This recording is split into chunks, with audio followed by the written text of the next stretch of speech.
Hello everyone, and welcome to the fictional vortex. So we are back with an interesting movie on what if Naruto was the son of the dragon god Igneel and the Selles. Teal Spirit King, Naruto x Lucy x Wendy. But before we start, I just want to remind you to please subscribe to my channel and hit the like button if you enjoy my content. Let's start the story. Chapter 1. The Echo of a Silent Star. The end was not a cataclysm. It was a sigh. For as long as Naruto had known existence, the draconic observatory had been a constant, a universe unto itself, suspended in a pocket of spacetime woven from starlight and dragonfire. It was a place of sublime, silent order. Obsidian floors, polished to a mirror finish, reflected a ceiling that was not a ceiling, but a living, breathing star chart. Here, nebulae in hues of incandescent violet and smoldering crimson swirled in slow, deliberate ballets. Comets of pure golden light traced silent, perfect arcs, their paths dictated by cosmic laws Naruto had absorbed before he had learned his own name. This was his home, his cradle, and his classroom, bequeathed to him by the two beings he knew only as father and sire. His days were marked by the graceful shifting of these celestial bodies. He did not eat, for the ambient magic of the observatory nourished him. He did not sleep, for his consciousness required no rest. Instead, he learned. He would sit cross-legged in the center of the grand orrery, a construct of shimmering force and solidified light, and watch as galaxies were born and died in accelerated time. He would trace the constellations with a fingertip, feeling the hum of their distant, ancient power. These were not the stars of any world he had ever seen depicted in the vast library of astral codices his father had left behind. They were a unique map, a private cosmos. His sire's lessons were different. They were etched into the very bones of the observatory. Naruto would stand before a featureless wall of black stone, and by focusing his will, ignite it with flame. But it was not the chaotic, hungry fire of combustion. It was a fire that could be shaped, molded, cooled, or intensified until it burned with the pure white essence of a star's core. He learned to weave this fire into constructs, to feel its language of creation and destruction. It was an instinct, a limb he never knew he was missing until he first flexed it. This was the dragon's gift. From his father, the king of the stellar spirits, he inherited dominion over light and space. He could fold the distance between one end of the observatory and the other, arriving without traversing the space between. He could coax light into solid forms, creating crystalline tools or intricate, moving sculptures that mimic the life forms he studied in the codices. This was the Celestial's authority. He was the synthesis of these two impossible realities. A dragon's heart beating in a celestial body. A being of starlight and fire. The first sign of the end was a subtle imperfection. A single star in the Centaurus supercluster replica flickered and died. It was not part of the grand, simulated cycle of stellar death. It simply went out. Naruto watched the empty spot for a full rotation of the orrery, his head tilted in silent contemplation. An anomaly, an error in the grand equation of his world. Days later, a tremor ran through the obsidian floor. It was not a physical shaking, but a dissonance in the fundamental harmony of the space. It felt like a plucked string on a celestial harp slowly losing its tension. The light from the nebulae seemed to thin, their colors losing a fraction of their vibrancy. He walked the silent halls, running his hand along the walls. They were cooler than they should be, the inner ire of his sire's magic beginning to recede. He felt no fear. Fear was an abstraction, a concept he had read about in chronicles of mortal worlds, often associated with loss or the unknown. He was not losing anything. His world was simply concluding. The unknown was not a threat, it was a new data set to be analyzed. He went to the twin daises at the heart of the observatory. On one, a throne of cooled magma, a single, featureless sphere of black obsidian rested. It was warm to the touch, a perpetual ember. It was his sire's only remaining token. He picked it up, its familiar weight settling in his palm. On the other dais, a throne of crystallized starlight, lay a dodecahedron of flawless quartz. Within it, a miniature, perfect replica of the observatory's unique starscape perpetually turned. His father's memento. He took this as well. These were his inheritance. He stood in the center of the great chamber and watched as the grand dissolution began. The silent comets faded first, the golden trails dissolving into motes of forgotten light. The swirling arms of the galaxies unwound, their stars dimming one by one like candles being snuffed in a gentle breeze. The walls began to lose their solidity, becoming translucent, ephemeral. Through them, for the first time, he saw something else. Not the familiar, ordered void of his pocket dimension, but a chaotic, blindingly bright, something. The obsidian floor beneath him grew soft, its perfect reflection clouding over. The resonant hum of the observatory, a sound so constant he had never truly noticed it until it was gone, faded into absolute silence. The last star in his private universe, a brilliant blue giant he had always been fond of, flashed once, a final, poignant farewell, and then there was only light. It was not the controlled, curated light of his home. This new light was a physical assault. It was white and yellow and hot, and it carried with it a chaotic energy that vibrated against his skin. The walls of his existence dissolved completely, and his feet, which had only ever known the impossibly smooth surface of magical obsidian, met with something soft, yielding, and damp. He was standing on soil. The world, the real world, had finally claimed him. The cacophony was the first true shock. His entire life had been spent in curated silence, punctuated only by the cerebral hum of cosmic machinery. This new world screamed. A high, thin buzzing sound vibrated near his ear, and he turned his head to see a small, winged creature with iridescent panels for wings hovering in the air before it zipped away. A chorus of chirps and whistles erupted from the canopy of towering green things above him, a layered, polyphonic song that was utterly without the mathematical precision he was accustomed to. A persistent, low whoosh flowed past him, a moving current of air he had only ever read about. The wind. He stood perfectly still for a long time, a statue in the heart of a world exploding with life. He had to consciously erect filters in his mind, partitioning the sensory input to prevent his consciousness from being overwhelmed. He began to analyze, to categorize. Sound.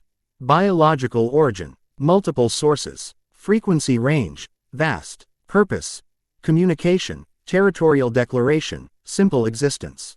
Then there was the light. The single, brilliant source of it in the sky, the sun, was a brute instrument. It was unfiltered, casting harsh shadows and bathing everything in a relentless, yellow-white glare. The light in his observatory had been a tool, something to be shaped and controlled. This was a raw, untamed force. And the colors. Oh, the colors. The codices had shown him pictures, but they were flat, dead things compared to this. The world was overwhelmingly, violently green. 1,000 shades of it, from the dark, wet moss clinging to a rock at his feet to the pale, new leaves at the tip of a branch. It was a living color, pulsing with the energy of photosynthesis, a process he had understood in theory but never witnessed. He wore simple, dark trousers of a durable, self-repairing weave and a high-collared, sleeveless tunic of the same material, both stark white. His feet were bare. His hair, a shade of blonde like spun sunlight, was a stark contrast to the verdant world around him. He took a single, deliberate step forward. The soft earth and crushed lava were an alien sensation, a universe of texture and complexity. He knelt, his movements fluid and precise. He picked up a handful of the rich, dark soil, letting it run through his fingers. He brought it to his nose, inhaling. Scent. Decomposition. Fecundity. Moisture. A complex cocktail of organic chemistry. It was the smell of life and death, a cycle he had only ever seen as a sterile equation. He rose and approached one of the towering green things. A tree, the codices had called it. He placed his palm flat against its rough, furrowed bark. Through his skin, he could feel a slow, deep vibration. The sluggish movement, teaspoons of water being drawn up from the ground, the quiet, relentless hum of life. It was inefficient, chaotic, but undeniably, powerfully real. He spent what felt like hours in this state of analytical discovery. He catalogued the flora, observed the fauna from a distance, and mapped the flow of the natural magical energy in the area. It was thin here, diffuse, like a faint mist compared to the concentrated reactor of his home. It was during this silent exploration that he sensed the shift. A tremor ran through the ground, far more powerful than the ones that had signaled the end of his home. This was not a geological event. It was a spike of raw, undisciplined magical energy. It was a scream of rage and territorial aggression, vast and ancient. He turned his head towards the source, his blue eyes, which held the depth of a clear night sky, narrowing slightly. The disturbance was nearby. His nascent understanding of this world suggested that such a spike was a prelude to conflict. Curious, he began to move towards it, his steps silent, his form blending into the deep shadows of the forest. Lucy Hartfilia blew a stray strand of blonde hair from her face, sighing in frustration. This was, officially, the most boring job she had ever taken. Investigate and chart the magical fluctuations in the uncharted Mount Hakob foothills. That's what the request had said. The pay was a meager 70,000 jewel, just barely enough to cover next month's rent and perhaps a new book. But an S-class request this was not. For 2 days, she had seen nothing but trees. The magical fluctuations were so faint they were barely detectable. A low-level hum that made her spirits feel sluggish and reluctant to appear. Plu would come out, shiver, and then point determinedly back at his gate key. This is pointless, she muttered to herself, making another notation on her map. Area E7, trace magical energy consistent with high-density vegetation. No anomalous readings. She felt less like a fairy tale mage and more like a very poorly paid botanist. Natsu would have burned this whole forest down out of boredom by now. Urza would have systematically mapped every single tree with terrifying efficiency. Gray would be, well, probably without his shirt, complaining about the heat. A part of her, a small, persistent part, had taken this solo job to prove something. To prove she wasn't just the new girl who needed rescuing. She was a celestial spirit mage, a wielder of a rare and beautiful magic. She was strong. She just needed a chance to show it. And then the world shook. It wasn't an earthquake. An earthquake was a tremor of the earth. This felt like the earth itself was screaming. The ground beneath her boots vibrated violently, and the air shimmered with a sudden, intense pressure that made her ears pop. A wave of magical energy, thick and suffocating and green as bile, washed over her. Her blood ran cold. This was no mere fluctuation. This was a monster. She scrambled to the edge of the clearing she was in, peering through the dense foliage. And she saw it. It was easily 100 feet tall, a hulking primate-like beast covered in what looked like living moss and bark. Its eyes were burning emeralds of pure rage, and a sickly green aura of raw power pulsed around it. A forest Vulcan, but it was unlike the one Natsu had fought on Galuna Island. This one was larger, older, an ancient king of the forest, woken from a long slumber. Its roar tore through the forest, a sound that was not just heard but felt, a physical blow that sent birds scattering for miles and shook the very leaves from the trees. Lucy's hand flew to the keys at her hip, her knuckles white. Okay, Lucy, don't panic. You're a fairy tale mage. Assess the situation. The assessment was simple. She was completely, utterly out of her league. This was an S-class threat, maybe higher. Even summoning Loke, her strongest spirit, would be a desperate gamble. She fumbled for Leo's golden key, her heart hammering against her ribs. But as she prepared to call his name, she noticed something odd. The Vulcan wasn't rampaging randomly. It wasn't charging through the forest or tearing down trees. It was standing at the base of a slope, roaring its fury at the peak of the mountain, where the air was still shimmering with a strange, silvery light, the last vestiges of some incredible magical event. And then, from within that shimmering light, a figure emerged. Lucy froze, her incantation dying on her lips. A man was descending from the peak. He was dressed in immaculate white and stark black, clothes tea. Hat were utterly alien to the rugged wilderness. His hair was the color of the sun, and he moved with a surreal grace, an economy of motion that was neither the cautious tread of a hunter nor the confident stride of a powerful mage. He moved like he belonged to a different category of existence altogether. The forest Vulcan King let out another deafening roar, this one directed squarely at the descending man. It pounded its chest, a thunderous sound that echoed through the valley. This was it. The man was going to be torn limb from limb. Lucy's sense of self-preservation screamed at her to run, to hide, to get away. But she couldn't move. She could only watch, transfixed by the impossible scene unfolding before her. The man didn't flinch. He didn't summon a weapon or create a magic circle. He simply stopped his descent, standing on the mountainside, and tilted his head with an air of mild, analytical curiosity. He regarded the 100-foot-tall engine of destruction as one might regard an interesting but noisy insect. And then he raised his hand. From Naruto's perspective, the creature was a fascinating specimen. A biological entity saturated with natural magical energy to the point where its physical form and magical signature were one and the same. Its roar was a projection of its intent. This is my domain. You are an intruder. Your existence here is a dissonance. Cease. It was a crude, but effective, form of communication. He felt the chaotic, primal energy, the green aura Lucy saw, wash over him. It was a wave of pure force, meant to intimidate and dominate. It was like a child screaming for attention. He raised his right hand, palm open. He did not erect a shield. He did not counter with his own power. He simply accepted. From Lucis' viewpoint, what happened next defied all logic and every law of magic she had ever known. The Vulcan's raging, sickly green aura did not explode or dissipate.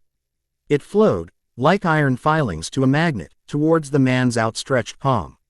It swirled, compressed, and vanished into his hand without a sound, leaving the air clean and crisp. The Vulcan King froze mid-roar. Its massive, emerald eyes, which had been burning with mindless rage, widened in what could only be described as shock. The raw power that had defined it, that had been its very essence for centuries, was gone. Not stolen, not beaten back, but simply taken. Pacified. Naruto closed his hand into a gentle fist, then opened it again. The raw energy was now calm within him, categorized and understood. He projected a single, silent thought towards the creature, not in a language of words, but of pure concept, a feeling of peace, an instruction of stillness, a command of tranquility. Be at peace. The great beast shuddered, its massive shoulders slumped, the aggression drained from its posture. Slowly, ponderously, with a reverence that seemed impossible feature, it lowered its head. Its massive, bark-covered forehead touched the ground in a gesture of profound, absolute submission. It held the bow for a long moment, then rose, turned with a quiet grunt, and lumbered away peacefully into the depths of the forest, its footfalls now muffled and respectful. Lucy was left in the sudden, ringing silence, her mouth hanging open, Leo's key clutched forgotten in her hand. Her mind struggled to find a box to put what she had just seen into.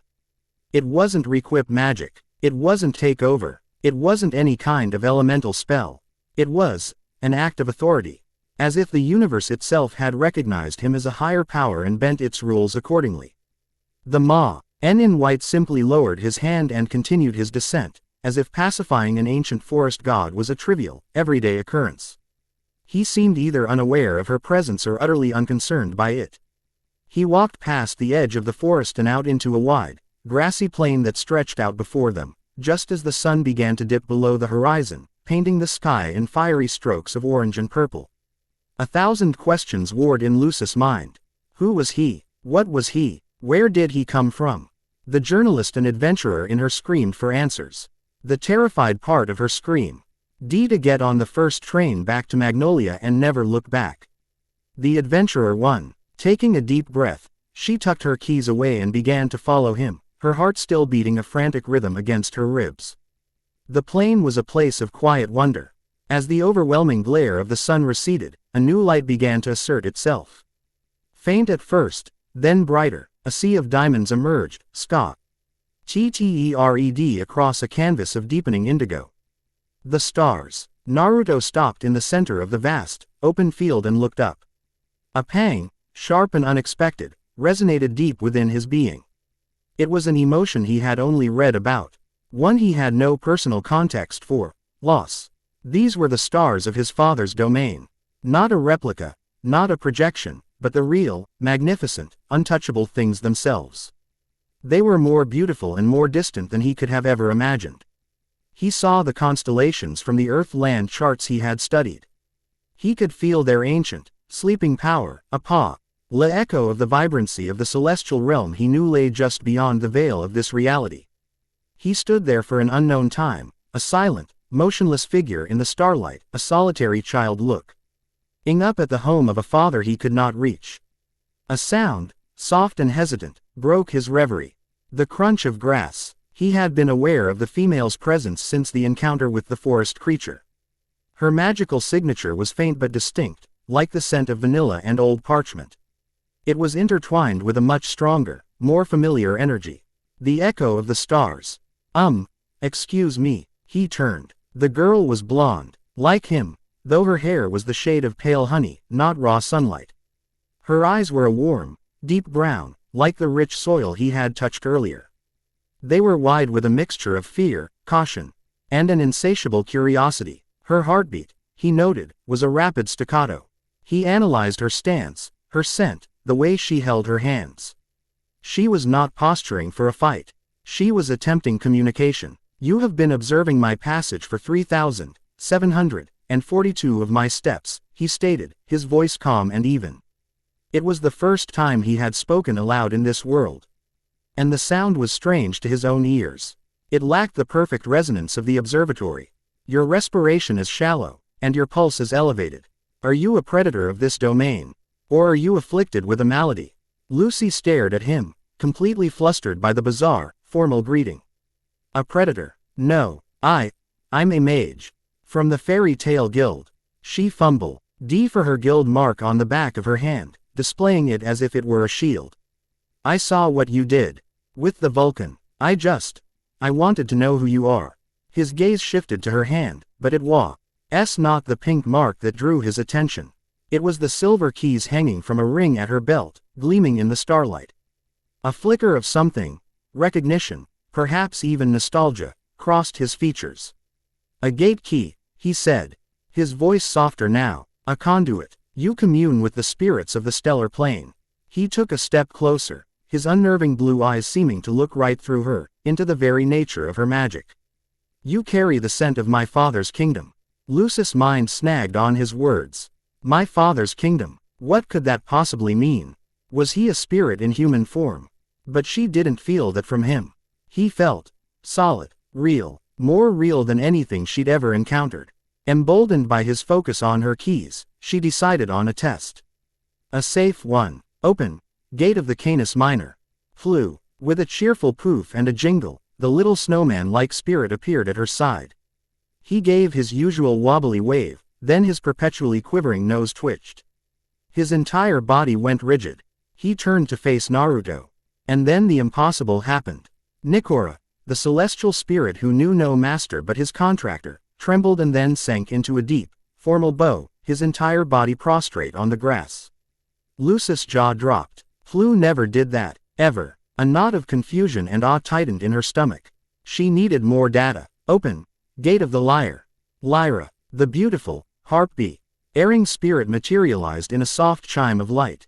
She smiled serenely at Lucy, then her eyes fell upon Naruto. Her smile vanished, replaced by an expression of profound, soul-shaking awe. She took a step back, her hands flying to her mouth.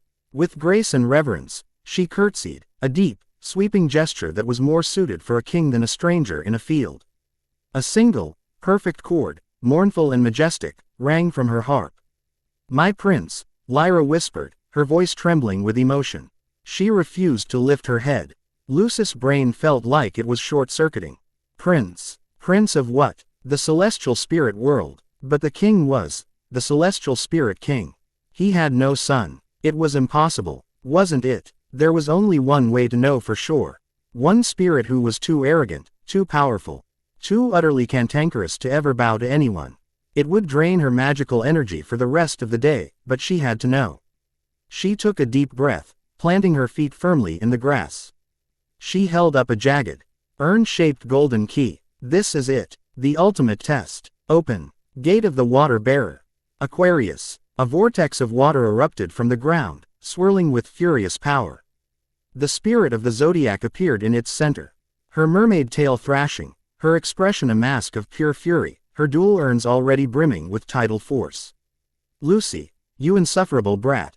She shrieked, her voice echoing across the silent plain.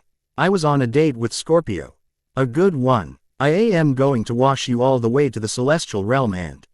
She stopped. Her tirade cut off so abruptly the silence that followed was deafening. Her eyes, the color of the deep ocean, had locked onto Naruto. The rage on her face melted away. The arrogance, the pride, the sheer fury that defined Aquarius, it all vanished. Replaced by an expression Lucy had never seen on her or any other spirit. It was not fear. It was not even the reverence Lyra had shown. It was a look of pure, unadulterated, heart-stopping recognition. The look a soldier gives their long-lost, sovereign commander. The look a believer gives their God when it descends from the heavens. The mighty Aquarius, the proudest and most powerful of the zodiac. A being who treated the celestial spirit king himself with casual disdain, slowly, reverently, sank to one knee in the wet grass. Her head, which had never bowed to anyone, lowered in the ultimate gesture of fealty. The plain was silent save for the gentle whisper of the wind. Naruto looked down at the kneeling spirit, and for the first time, a faint, sad smile touched his lips. It was a smile that seemed to hold the look past the humbled spirit, his gaze meeting Lucis, his ethereal blue eyes seeming to pierce the veil of her reality. "It has been a long time, child of the stars," he said. His voice a quiet murmur that nonetheless carried the weight of a royal decree. "Tell me, does my father's kingdom still shine brightly?" Chapter 1 End. Chapter 2. The Law of the Guild and the Law of the Cosmos. The world, for Lucy Heartfilia, had narrowed to a single, impossible point. Before her, the proudest of her zodiac spirits knelt in the grass. Beside her, the cause of this cosmic upheaval stood, his form bathed in the silver light of the stars, his question hanging in the air with the weight of a dying sun. "Does my father's kingdom still shine brightly?" Lucis' mind, usually a bustling library of facts, theories, and rental calculations, was a blank page. Her mouth opened and closed, but no sound emerged.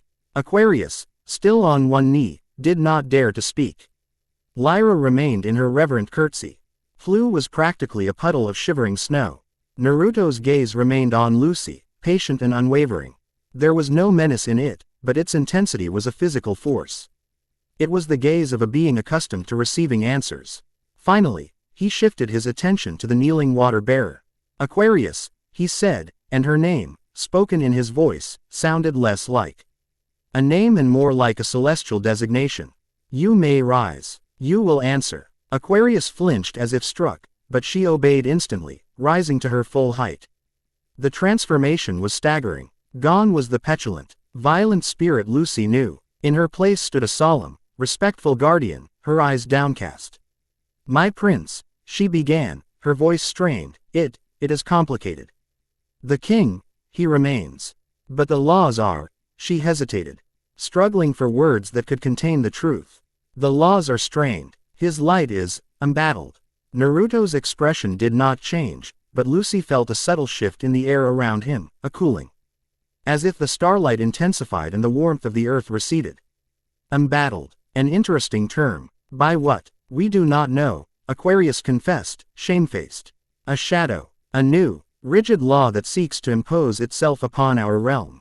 It is why our connection to the human world has felt frayed. The king resists, but it is a silent, unending war.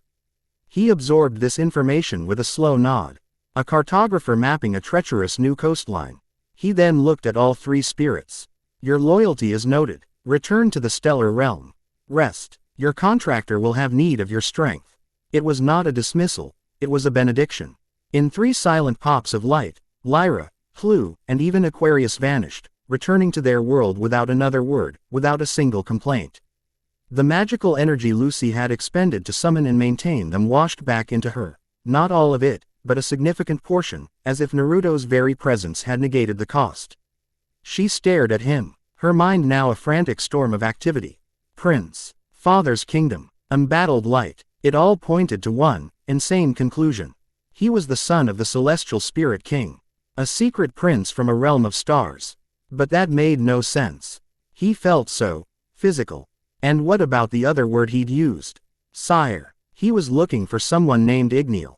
A dragon. "You," Lucy finally managed, her voice a squeak. "Who are you?" "I am Naruto," he replied simply, as if this should explain everything. "And I am searching." He looked up at the vast tapestry of the night sky again, his profile sharp and noble against the darkness. Her information was useful, but incomplete. "I require a more extensive repository of data. A chronicle of this world's major events and entities." Lucis' brain Seizing upon a tangible concept, finally rebooted. Data. Information. A library. A library. She blurted out. You need a library. My guild. Fairy tale. We have one of the best libraries in all of Fury. We have books on history. On magic. On dragons. His gaze swiveled back to her, a spark of genuine interest in their blue depths. This, Fairy Tale Guild, it is a place of knowledge. Yes, and a place for mages. Like me, she said, gesturing to herself. We take jobs, we help people, we earn money for rent. She saw his blank look and realized she was using concepts that were likely alien to him. Look, it's a place. A home. A place where you can find things. Answers. If there's anything written down about the Celestial Spirit King or a dragon named Igneel, it would be there. This was the key. She saw the logic click into place behind his eyes. He gave another slow, deliberate nod. This is an acceptable course of action. I will accompany you to this, fairy tale. Relief W. Ashed over Lucy so intensely she felt dizzy. She had just convinced a living myth to follow her home. Now she just had to survive the consequences. The journey to Magnolia was an exercise in surrealism. The first leg of the trip, a long walk from the foothills to the port town of Harjan, was a silent one. Naruto moved with a tireless, fluid gait, forcing Lucy to practically jog to keep up. He didn't seem to walk on the ground so much as flow over it. He spent the entire time observing, his head constantly turning to track the flight of a bat, to analyze the moonlight's reflection on a puddle. To feel the subtle shift in magical density as they moved from untamed wilderness to the outskirts of civilization. Harjan at night was a sensory assault. The smells of salt, fish, tar, and fried food mingled in the air. The sounds of drunken sailors singing off-key, merchants hawking their wares, and the general clamor of a bustling town were a stark contrast to the forest's quiet dignity. Yuto paused at the edge of the town square, his senses parsing the overwhelming new data streams. The concentration of life forms is inefficiently dense, he observed, his voice a low murmur. The ambient emotional energy is a chaotic storm of base desires. Greed, loneliness, fleeting joy. It is loud. It's called a town, Naruto, Lucy said, exasperated. People live here. Now come on, the train station is this way. The train was another challenge entirely.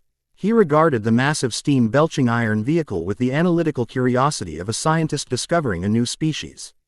He ran a hand over the cool metal of its side, feeling the vibrations of the engine within. A primitive but effective method of mass transport. It uses thermal expansion to drive pistons. Crude, but functional. Lucy just bought 2 tickets. Shaking her head. On board, he took a window seat, and as the train lurched into motion, he did not get sick like Natsu or the other dragon slayers. He was utterly still, his eyes watching the world stream by. Processing the information at a speed that she couldn't fathom. He was a living paradox. A being of seemingly infinite wisdom and power, yet with the worldly knowledge of a newborn. People in the carriage would stare at him, drawn by his otherworldly presence, and he would meet their gazes with such direct, unblinking curiosity that they would blush and quickly look away. Lucy spent the entire trip rehearsing. Hey everyone, this is Naruto. I found him in the woods after he pacified a forest king with a hand gesture and made Aquarius kneel. He says he's the son of the Celestial Spirit King. Please don't break anything. No, that wouldn't work. She'd be laughed out of the guild. As they finally approached Magnolia, she felt a growing knot of dread in her stomach. She loved her guild. It was a chaotic, destructive, dysfunctional, and loving family. But it was a family of dynamite and demolition charges. Naruto was something else entirely. He was like a sample of antimatter. She had no idea what would happen when the two forces met, but she was fairly certain it would be explosive. Inside the Fairy Tale Guild Hall, it was Tuesday. Which meant it was a brawl day. Yos! Natsu Dragneel roared, his fists already wreathed in roaring flames. I'm always ready for you, Ash for brains. Grey Fullbuster retorted, slamming his hands together as a filigree of ice magic spread across the floor. He was, as usual, already stripped to his boxers. A table, sent flying by an errant kick from Elfman Strauss, who was arm wrestling a surprisingly strong G. Macau Conbolt while shouting, a real man settles disputes with his biceps, crashed into a pillar near Kana Alberona, who didn't even flinch. She simply tilted the barrel she was holding and poured more ale directly into her mouth. Her eyes glazed over in blissful intoxication. "My solid script novel," Levi McGarden cried out in dismay from a corner table as a stray beer mug shattered near her inkwell. This was the normal, background radiation of fairy tale. A symphony of chaos, a ballet of destruction. And on the second-floor balcony, Master Makarov Dreyar watched it all with a fond, weary smile, sipping his own drink. It was the sound of his children being happy. Lucy pushed open the heavy wooden doors, a grimace of trepidation on her face. "I'm back," she called out, though her voice was mostly lost in the din. Naruto stepped in behind her. And the world stopped. It was not a sound. It was not a flash of light. It was a change in the fundamental nature of the room. The air, which had been vibrating with chaotic magical energy, suddenly grew thick, heavy, and still. The pressure dropped. It felt as if the gravity in the guild hall had momentarily tripled. The table Elfman had been about to throw froze in his grasp. Its momentum dead. Gray's punch, aimed at Natsu's chin, stopped an inch from its target, his arm feeling impossibly heavy. The flames on Natsu's fists didn't just extinguish, they were unmade. Drawn back into him so suddenly that he gasped. Kana, in the middle of a gulp, choked, the ale dribbling down her chin. The entire, roaring symphony of chaos ceased in a single, discordant halt. Every mage in the room, from the most seasoned veteran to the newest recruit, felt it. It was a presence, a vast, deep, ancient power that had just entered their space. It wasn't aggressive, it wasn't hostile, but it was absolute. It was like a black hole had opened in the doorway, its silent, immense gravity bending the very fabric of magic towards it. Silence reigned, a profound, unnatural silence that was more shocking than the loudest explosion. Everyone's head turned, slowly, towards the entrance. They saw Lucy, looking terrified. And they saw the man standing behind her. He was tall, dressed in pristine white and black, his blonde hair a beacon in the dim light of the hall. But it was his eyes they were drawn to. Eyes as blue as the deepest ocean and as ancient as the most distant star. Sweeping across the room, analyzing, cataloging, processing every single one of them. In that moment, Elfman Strauss, who believed manliness was the ultimate measure of strength, felt a tremor of true, primal fear. He felt, for the first time in his life, small. Levi felt the words she was writing tremble and dissolve back into raw magic, as if the very language of her spells was intimidated. But Natsu felt something different. Beneath the overwhelming pressure, his draconic senses were screaming. Two scents, intertwined and impossible, radiated from the newcomer.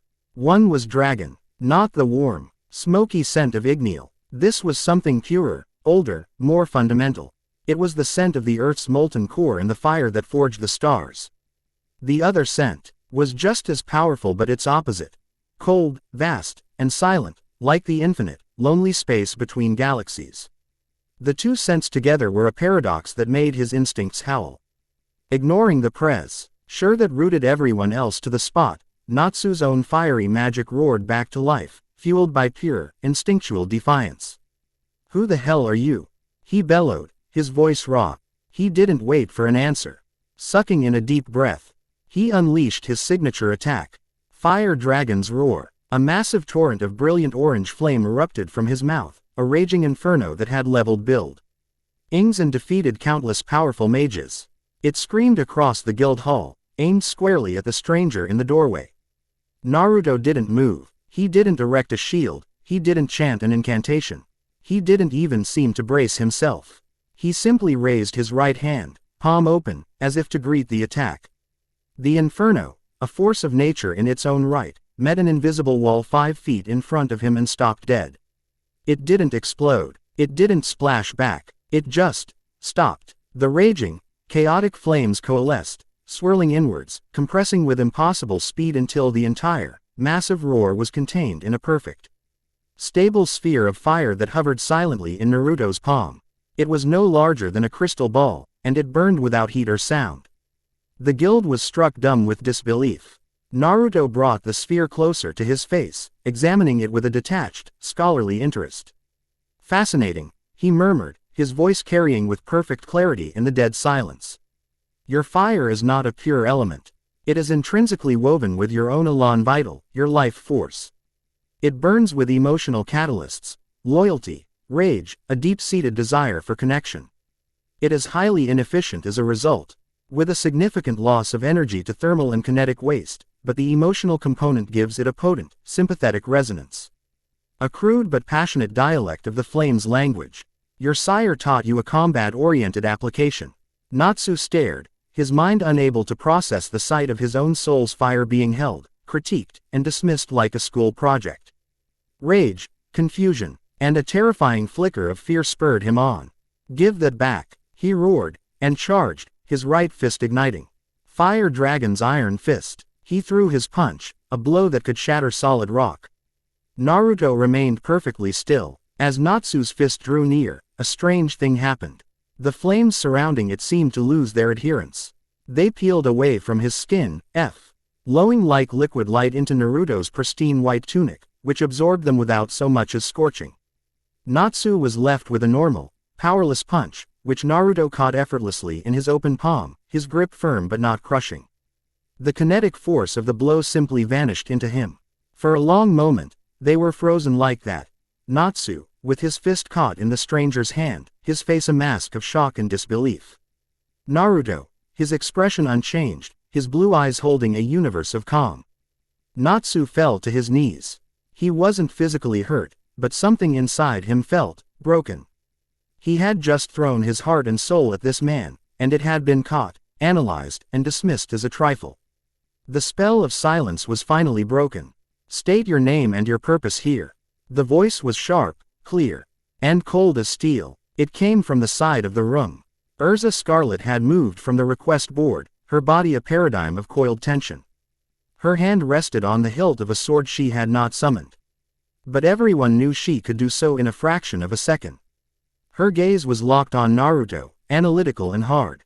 Lucy noticed that the armor on her left pauldron was flickering, shifting minutely between the silver plate of her Heart Crew's armor and the impenetrable bulk of her adamantine armor, her magical systems unable to compute an appropriate response to the threat level. Before Naruto could answer, a second, softer presence made itself known. Behind the bar, Mirajane Strauss had been watching the entire exchange. While the others felt the crushing power and saw the impossible feats, she had sensed something else beneath it all. A loneliness so vast and profound it was like a physical ache in the room. She calmly finished wiping down a glass, her placid smile never wavering.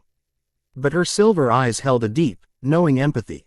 She saw not a monster, but Aoment. The heavy, deliberate footsteps of the master sounded on the stairs. Makarov Dreyar descended from the balcony, his expression grim. He had seen the power of Zirf. He had felt the crushing force of Acknowledge. This was different. This wasn't the dark, corrupting magic of Zirf or the apocalyptic rage of Acknowledge. This was something orderly, fundamental. It felt like a law of physics had just walked into his guild hall. He came to a stop in the center of the room, his small frame seeming to regain its authority. He looked up at the tall stranger. I am Makarov Dreyar, master of the Fairy Tale Guild, he said, his voice steady. Few mages in history have possessed a presence such as yours. To stand in my guild is to feel the unique signature of every one of my children. But yours is an enigma. He closed his eyes for a moment, concentrating. It is like trying to stare at a star, and a furnace occupying the same point in space. One burns with the raw, untamable fire of creation. The other radiates the cold, silent, unbending authority of the cosmos. An impossibility. So I will ask you plainly. As Urza did, who are you, and what do you want with my family? Naruto slowly released Natsu's fist. He turned his full attention to the guild master, his head tilting in a gesture of acknowledgement. He recognized the energy of this small being. He was the anchor, the heart of this chaotic nest. My designation is Naruto, he replied, his voice even. My purpose is not conflict. It is acquisition. I seek knowledge. He paused, his gaze sweeping over to Natsu, who was still on the floor. My search pertains to two entities. The first is a dragon king, the sire of this one, known as Igneel. A collective gasp went through the guild. Natsu's head snapped up, his eyes wide with shock and a sudden, desperate hope. Naruto continued, his gaze shifting to Lucy. The second is the current sovereign of the stellar spirits. My father. The second bombshell landed, and the pieces clicked into place for everyone who had seen Lucy arrive with him. The tension in the room did not vanish, but it transformed. It was no longer the tension of facing a threat, but the tension of confronting a mystery of world-shattering proportions. Urza's hand eased slightly on her sword hilt. Gray, who had been frozen in his fighting stance, finally relaxed and muttered, "So that's what this is all about." The standoff was broken by the gentle clinking of a glass. Mirajane walked from behind the bar, moving with a grace that defied the lingering pressure in the room. She passed the rigid, watchful Urza, a kind, genuine smile on her face. In her hand, she held a tall, cool glass of water, condensation beating on its side. She stopped before Naruto, seemingly unafraid, and held it out to him. "You must be thirsty after your journey," she said, her voice a soft, welcoming melody in the wake of the storm. Her silver eyes met his blue ones, and in that gaze, a silent understanding passed. She saw the lonely being, and he saw the powerful, hidden nature she kept so carefully veiled. "Welcome to Fairy Tale." Naruto regarded her for a long moment, then looked at the glass of water. A simple offering, an act of unconditional welcome into the heart of the chaos. He gave a slight, almost imperceptible nod of respect and took the glass from her hand. He was an anomaly, a living paradox of fire and stars. He was in a guild of misfits and monsters. And for the first time since his universe had dissolved into light, he was not entirely alone. He had found a place to begin. Chapter 2 End. Chapter 3. Whispers in the Ether. The silence that followed Naruto's duel revelations was a fragile, crystalline thing. The boisterous, chaotic heart of Fairy Tale had been stunned into a state of quiet contemplation. Natsu remained on the floor, not from injury, but from the sheer weight of the gnaw. "Me, Igneel," spoken by a being who had so effortlessly unmade his fire. Urza's hand had not returned to her side, but her posture had shifted from confrontational to intensely analytical. Even Gray had, for once, forgotten to make a snide comment, his mind grappling with the implications. Mirajane's simple act of offering a glass of water had been the catalyst that shifted the room's energy. It was an acceptance, a welcome that bypassed suspicion in favor of empathy. Naruto took the glass, his gaze holding Miras for a moment longer. He saw no fear in her eyes, only a deep, placid pool of understanding. He gave a minuscule nod, a gesture of acknowledgement between two beings who understood the nature of carrying immense power within a deceptively gentle shell. With the immediate tension diffused, Levi Magardin, her academic curiosity finally overwhelming her fear, scurried forward. "The library, you said you needed information," she stammered, clutching a book on ancient runes to her chest like a shield. "Our archives are extensive. I can show you." Naruto turned his attention to the small, blue-haired mage. He sensed her magical signature. It was intricate and precise, like a beautifully complex equation. "The magic of language and law. Your assistance would be beneficial," he stated, his formal tone making the small girl stand up a little straighter. As Levi led Naruto towards the guild's impressive, arching library entrance, the rest of the guild began to stir, conversations breaking out in hushed, urgent whispers. Lucy found herself being pulled aside by Urza, whose crimson hair seemed to crackle with contained energy. "Lucy," Urza began, her voice low and serious. "You will tell me everything. From the beginning." Meanwhile, on the second-floor balcony, Makarov had retreated to his office. The door shutting behind him with a quiet click, he sank into his chair, feeling every one of his 88 years. Urza and Mirajane entered a moment later, their expressions a study in contrasts. Urza was a taut line of concern, while Mirajane was calm, her hands folded peacefully before her. "Master," Urza said, foregoing any preamble. "His power it's of a different order entirely. It doesn't obey the known principles of magic." He negated Natsu's roar as if it were a parlor trick. "The passive pressure he emits alone is enough to subdue half the guild. We cannot simply let him wander freely." "And what would you have us do, Urza?" Mirajane's voice was soft, yet it cut through Urza's urgency. "Chain him." He demonstrated quite clearly that physical restraints are meaningless to him. He is not hostile. He is searching for his family. Is that not a cause our guild has always championed? It is the scale of it, Mira. Urza countered, her hands gesturing with frustration.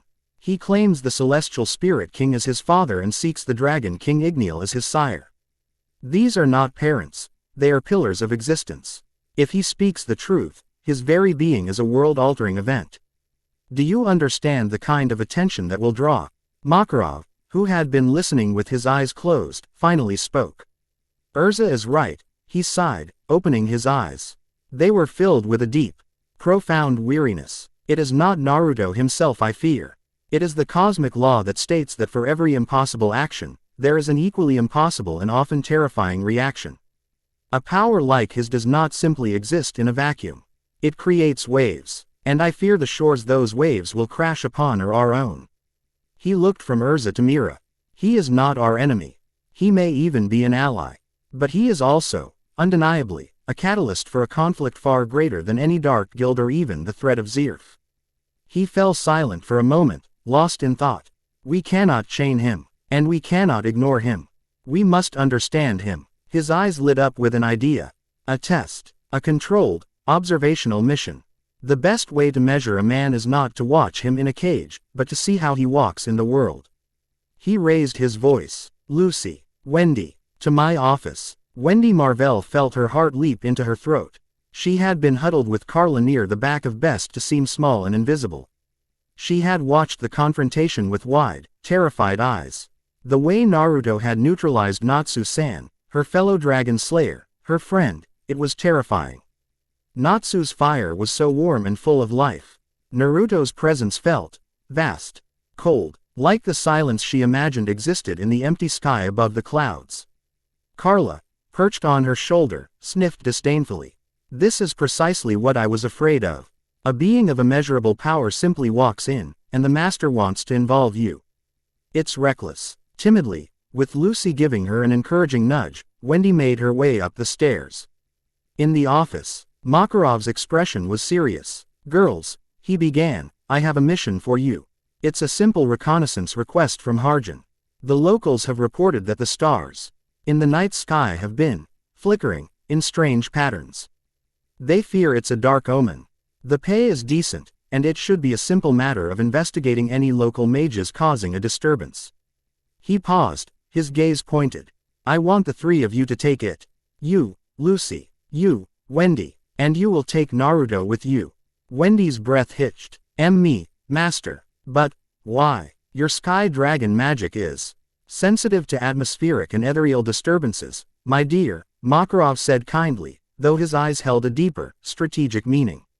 Your senses are among the sharpest in the guild. And Lucy, your knowledge of celestial phenomena is required. You will be a team. Observe him. Work with him. Understand him. He looked at them with a gravity that transcended a simple mission order. The fate of our guild may one day depend on it. To say the subsequent train ride to Harjan was awkward would be an understatement. Naruto had emerged from the library carrying not a book, but a new, deeper understanding of the world's basic geography and social structures, which he had absorbed with frightening speed. He now sat by the window, as before, but this time, Wendy and Carla sat opposite him, while Lucy sat beside him, attempting to act as a buffer. Wendy was so nervous she felt she might vibrate out of her seat. She kept her gaze fixed on her own lap, acutely aware of the immense presence across from her. After a long period of silence, broken only by the rhythmic clatter of the train, Naruto spoke. His voice, calm and even, was directed at her. Your magical signature is fascinating, Wendy Marvell. Wendy jumped, startled. Mine. Indeed, he continued, his blue eyes regarding her with that unnerving, analytical curiosity. Unlike the fire wielder, your power is not forcefully projected. It does not seek to command or dominate its element. It persuades. It communicates with the very fabric of the ether, requesting it to mend, to support, to cleanse. It is a symbiotic dialect of magic. Far more complex and elegant than simple destruction. Wendy stared at him, speechless. No one had ever described her magic like that. To most, it was just healing magic, or support buffs. He spoke of it as if it were a living language, one he understood perfectly. Your sire? He asked, the sky dragon, Grandini. Was her methodology similar? The name of her lost mother, spoken so matter-of-factly, made Wendy's heart ache. Why yes, she whispered. She was the dragon of the sky.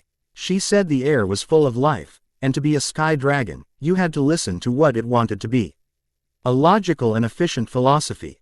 Naruto concluded with a nod, turning back to the window. The short exchange had a profound effect on Wendy.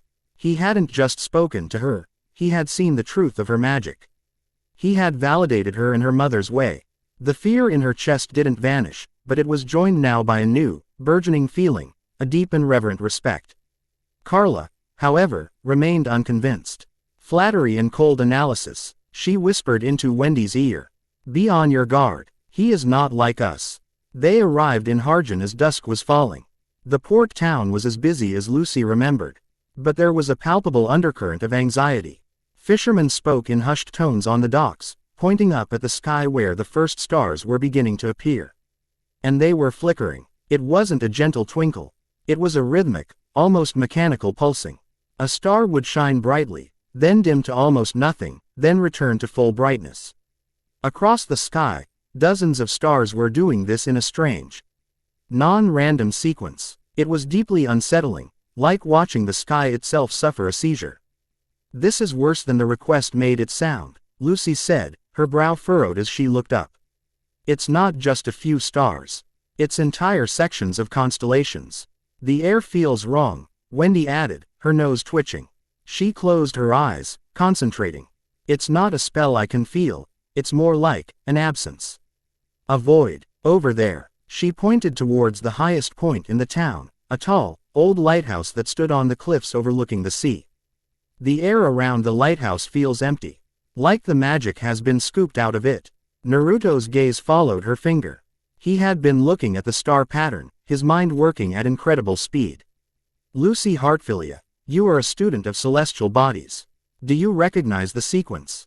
Lucy pulled out a notepad and began sketching the flickering pattern, her brow furrowed in concentration. It's not a known astrological event. It's too regular. It's almost like a code. It is not a code, Naruto stated, his voice flat. It is a diagnostic sequence. A system check. He turned his gaze from the sky to the lighthouse. And the null field Wendy Marvell senses as the instrument performing the calibration. This is not the work of a mage. This is technology. The certainty in his voice left no room for argument. A creeping dread began to settle in Lucy's stomach. This mission was rapidly spiraling beyond a simple investigation. The three of them made their way through the winding streets of Harjan towards the cliffs. The closer they got to the lighthouse, the stronger the sensation Wendy had described became. Lucy felt it too, a strange lethargy seeping into her limbs. The connection she always felt to her spirits felt distant, muffled. As if she were trying to speak to them through thick glass. The lighthouse was old and disused, its white paint peeling from the salt spray. The front door was unlocked, hanging slightly ajar. Inside, the air was cold, still, and utterly sterile. The feeling of magical absence was suffocating. My keys, Lucy whispered, touching the ring at her belt. They felt cold and inert, like simple pieces of metal. I can't feel my spirits. Wendy stumbled, leaning against the damp stone wall for support. I feel so weak, she gasped. My magic, it's like it's being erased. Carla, her own era magic failing, was forced to remain in Wendy's arms, her eyes wide with alarm. Wendy, we must leave. This place is poison to magic users. The source is at the top, Naruto said, his voice the only steady thing in the oppressive environment. He seemed unaffected, his presence a solitary point of stability in the null field.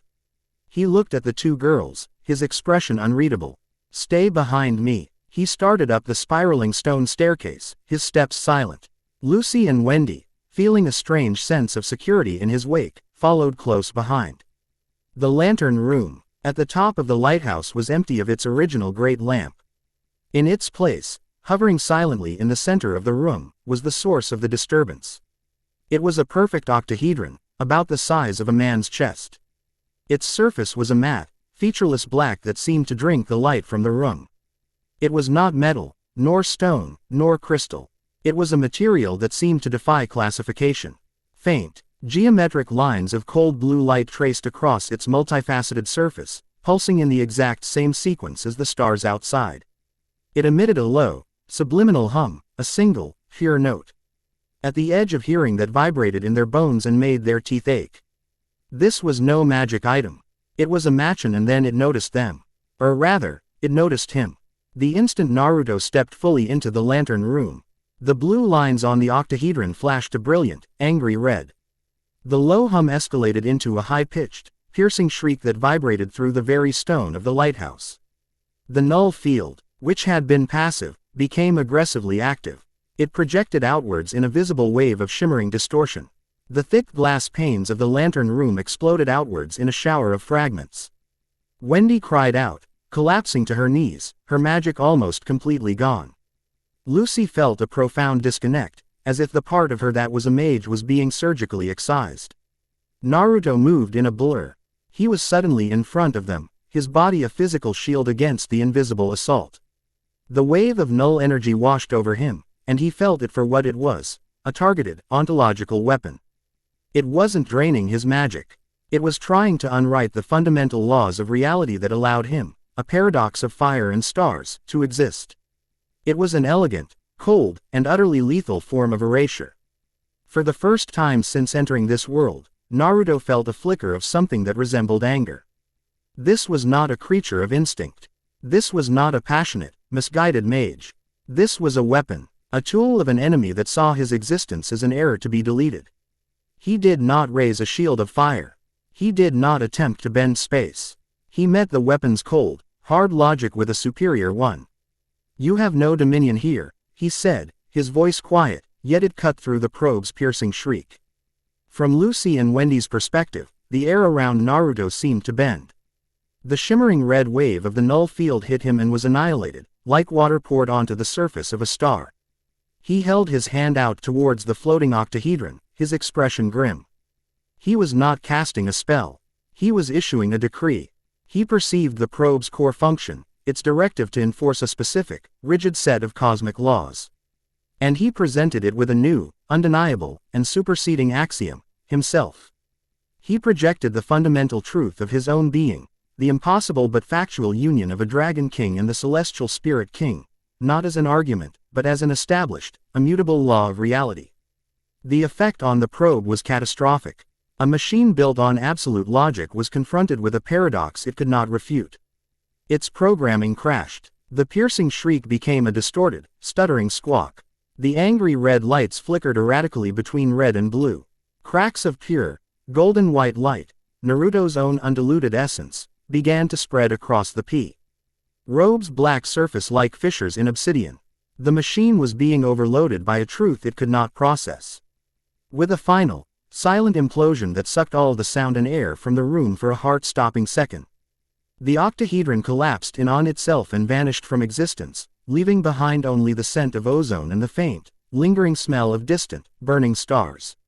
Silence. Blessed, total silence. The oppressive null field was gone. Magic, life, and warmth rushed back into the lantern room. Wendy and Lucy gasped, drawing in deep breaths as their own magical power flowed back into them. Naruto turned, the hard, cold look in his eyes slowly softening as he looked at them. He knelt, placing a gentle hand on Wendy's shoulder. She flinched at first, then relaxed into his touch. It was warm and steady. "Are you unharmed?" he asked, his voice laced with genuine concern. Wendy, her face buried in Carla's fur, could only manage a shaky nod. But in that moment, she felt no fear of him. Only a profound sense of security. He hadn't just defeated the threat, he had stood between it and them. He was not just a being of immense power, he was a guardian. Naruto stood and walked to the center of the room, examining the empty space where the probe had been. Its purpose was singular, he said, his voice grim. To locate and erase paradoxical existences. Its technology was not of this world, nor of the celestial realm as I know it. This was not an attack. It was a reconnaissance instrument. A scout. He turned to face them, his blue eyes seeming to hold the weight of his next words. The ones who sent it are far more formidable. Lucy stared at him, the full, terrifying gravity of their situation finally crashing down on her. This wasn't just about Naruto finding his parents. He was being hunted. Hunted by an enemy from beyond their world, an enemy with weapons that could erase magic itself. And she, in her earnest attempt to help, had led this cosmic fugitive right to the doorstep of her home. Right into the heart of her family. She looked out through the shattered panes of the lighthouse. The stars over Harjan were no longer flickering. They shone with a clear, steady, beautiful light. But they no longer looked like friendly guides in the night. They looked like the cold, silent, distant eyes of witnesses to a war that had just been declared. Chapter 3 End. Chapter 4. The Scarlet Oath and the Silver Devil. The train ride back to Magnolia was steeped in a heavy, contemplative silence. The awkward tension of the journey out had been burned away in the crucible of the lighthouse. Replaced by a shared, unspoken gravity. Wendy, who had previously shrunk from Naruto's gaze, now sat watching him with a wide-eyed mixture of awe and concern. Lucis' mind was a whirlwind, sketching out the impossible connections between celestial probes, cosmic hunters, and the quiet, enigmatic being who sat staring out the window, his reflection a pale, still mask against the rushing landscape. He was no longer just a quest for her, a fascinating mystery to be solved. He was a person, a target, and she had unwittingly led him into the heart of the only home she had. The guilt was a cold knot in her stomach.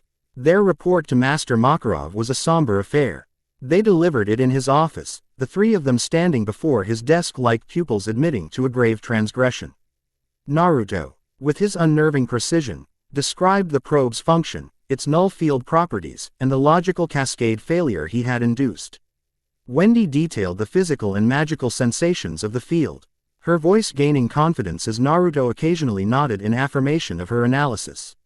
Lucy concluded with the terrifying implications, that this was not a random event, but the first sign of a methodical, technologically advanced enemy hunting Naruto across realities.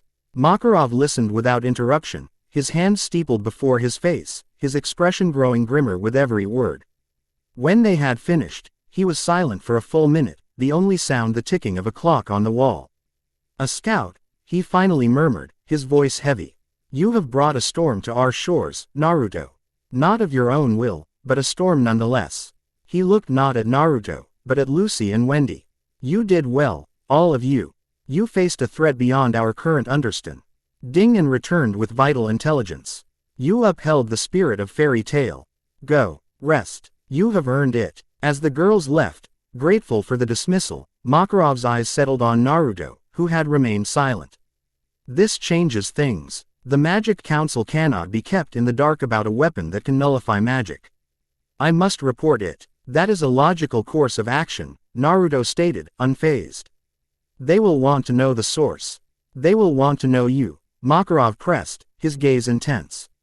"The Council fears what it does not understand. And they understand nothing of what you are. They will see you not as a person, but as a weapon or a threat to be contained. Containment is a logical fallacy when applied to a being whose existence supersedes the physical laws upon which the containment is predicated," Naruto replied.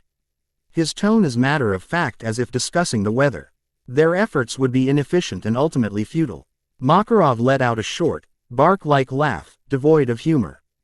"Perha regardless. And fairy tale will be caught in the middle. Be prepared, Naruto. The laws of man are often more stubborn and more dangerous than any law of physics." His warning proved prophetic. It took less than a day. The air in the guild hall the next afternoon was thick with a new kind of tension. The usual boisterous energy was muted, replaced by an undercurrent of anxious whispers. Naruto sat at a secluded table in the library section, a tall stack of books beside him. He was not reading them in a conventional sense. He would place his palm on the cover of a book, close his eyes for a few seconds, and then move it to the bottom of the stack, having absorbed its entire contents. He was cross-referencing Fiore's history, its magical theory, its folklore, searching for any mention of an entity like his hunters.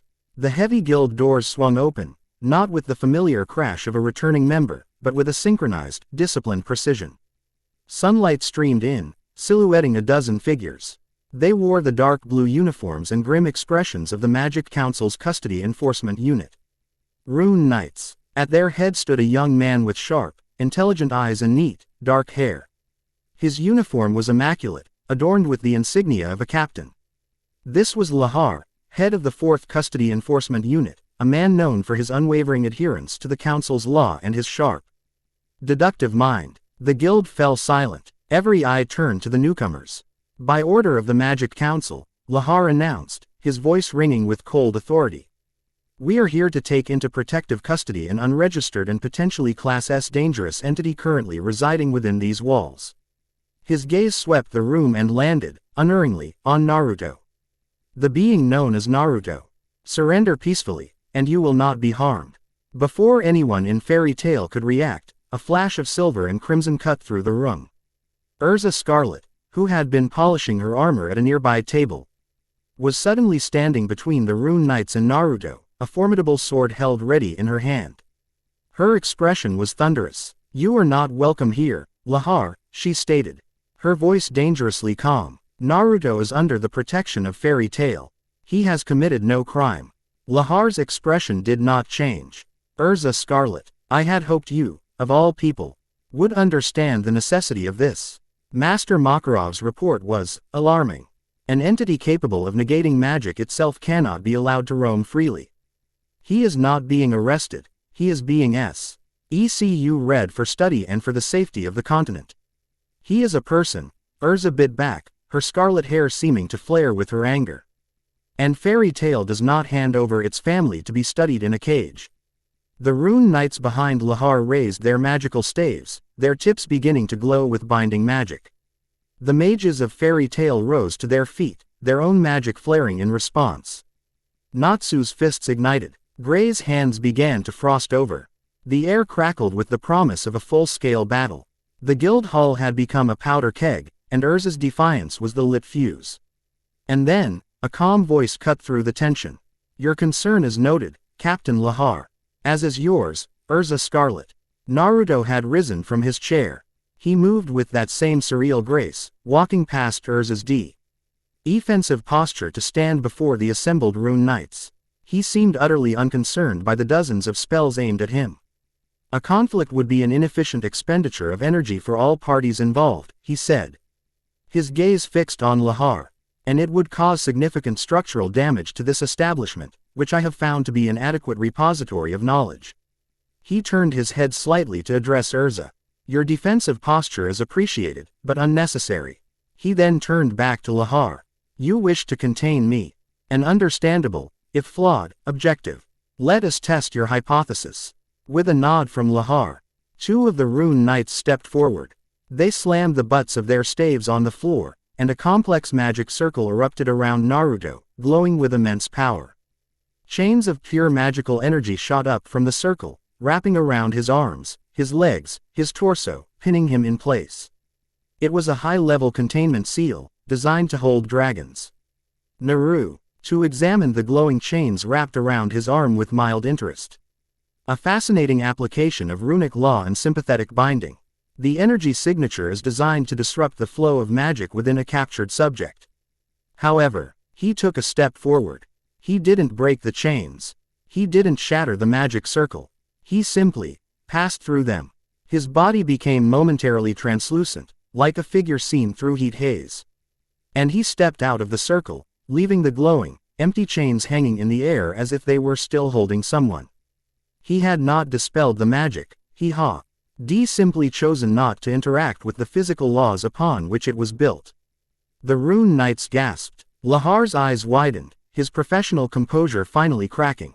Urza stared, her sword lowering a fraction of an inch.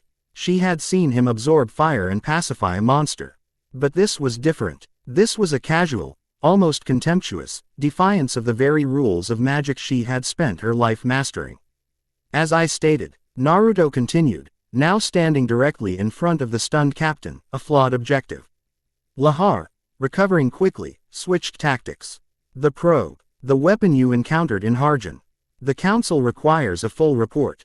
Its nature, its origin, its capabilities.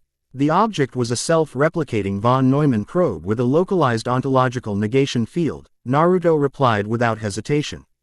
His voice a torrent of precise, technical information.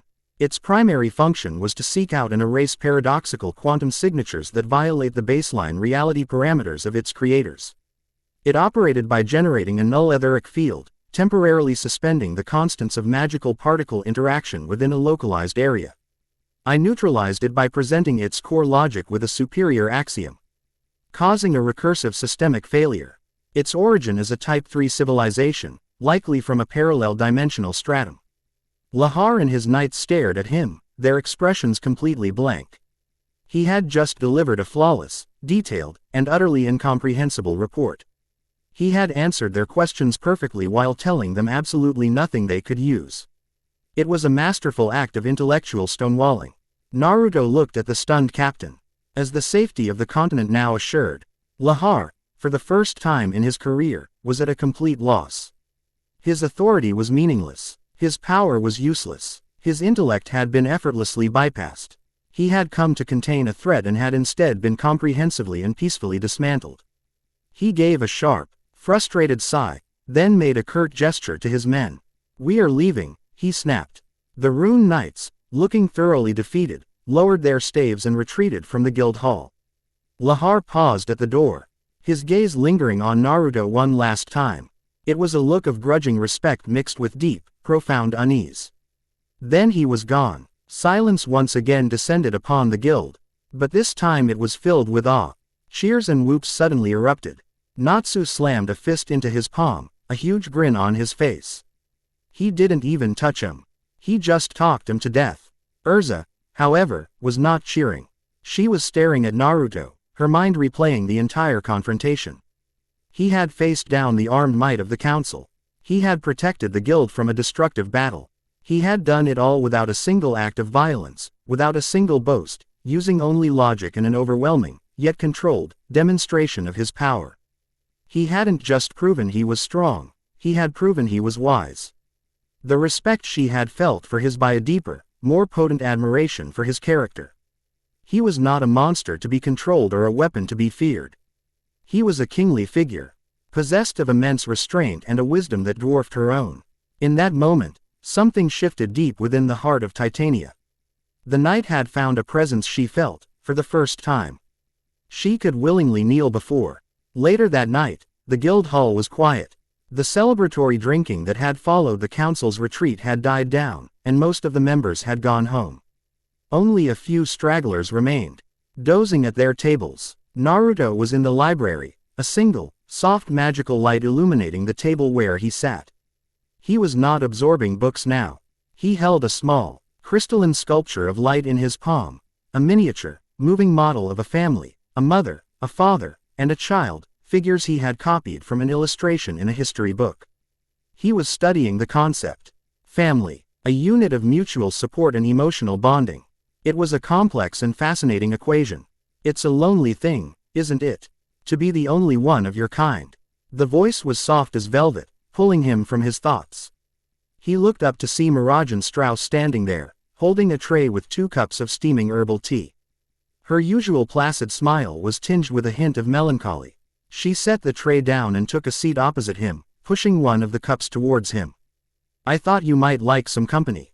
Naruto looked from her to the tea.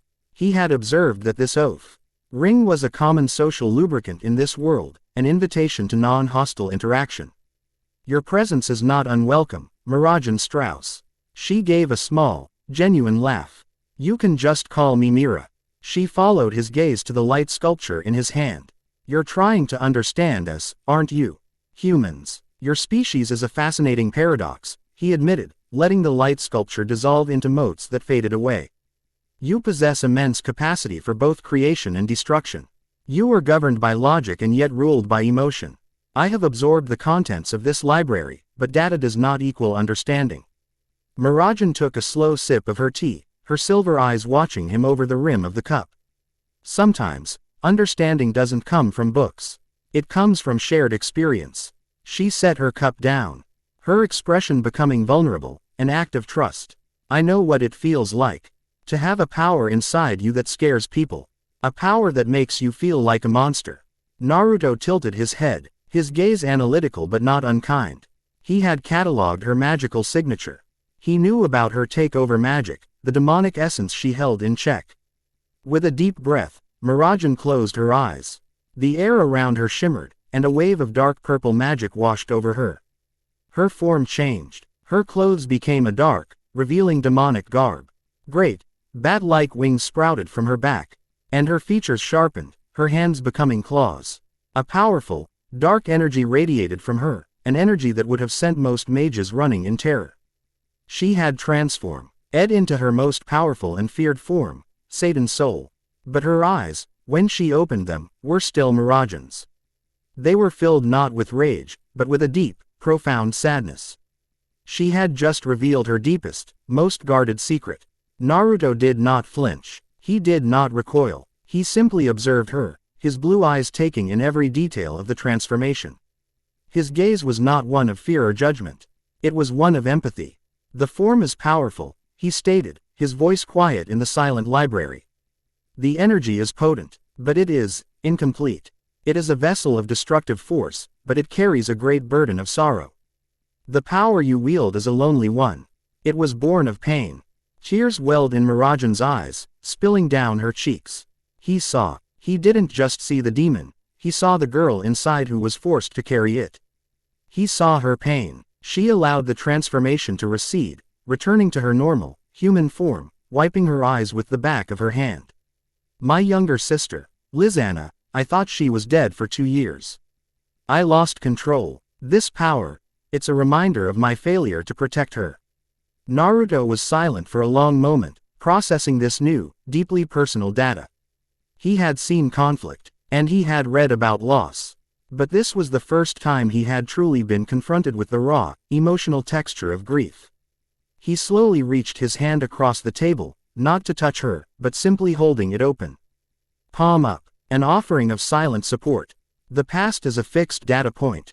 It cannot be altered, he said, his voice softer than she had ever heard it. But it's variable, its meaning can be redefined by the future you construct. Your power was born of pain, yes. But you now wield it to protect the family you have regained. Its purpose is not defined by its origin, but by its application. Mirajane looked at his outstretched hand, then up at his face. In the quiet intimacy of the lamplit library, surrounded by the ghosts of 1,000 stories, she saw past the godlike being. Past the paradox of fire and stars. She saw a profoundly lonely soul who, despite his own search, had the capacity for immense kindness. He had understood her deepest secret without judgment and had offered not pity, but a profound and logical comfort that resonated with her more than any simple platitude could have. She placed her own hand in his. His was warm, steady, and felt as ancient and reliable as the stone of the guild hall itself. And in that quiet moment, a new bond was forged. Not of a knight's fealty or a mage's awe, but of the shared, silent understanding between two beautiful monsters. Chapter 4 End. Chapter 5. An Echo in Time's Embrace. In the weeks following the confrontation with the Magic Council, a new, tentative equilibrium settled over the Fairy Tale Guild. Naruto became a quiet, constant presence, a living landmark as fundamental as the ancient oak tree in the center of Magnolia. He spent most of his time in the library, absorbing knowledge with an inhuman efficiency.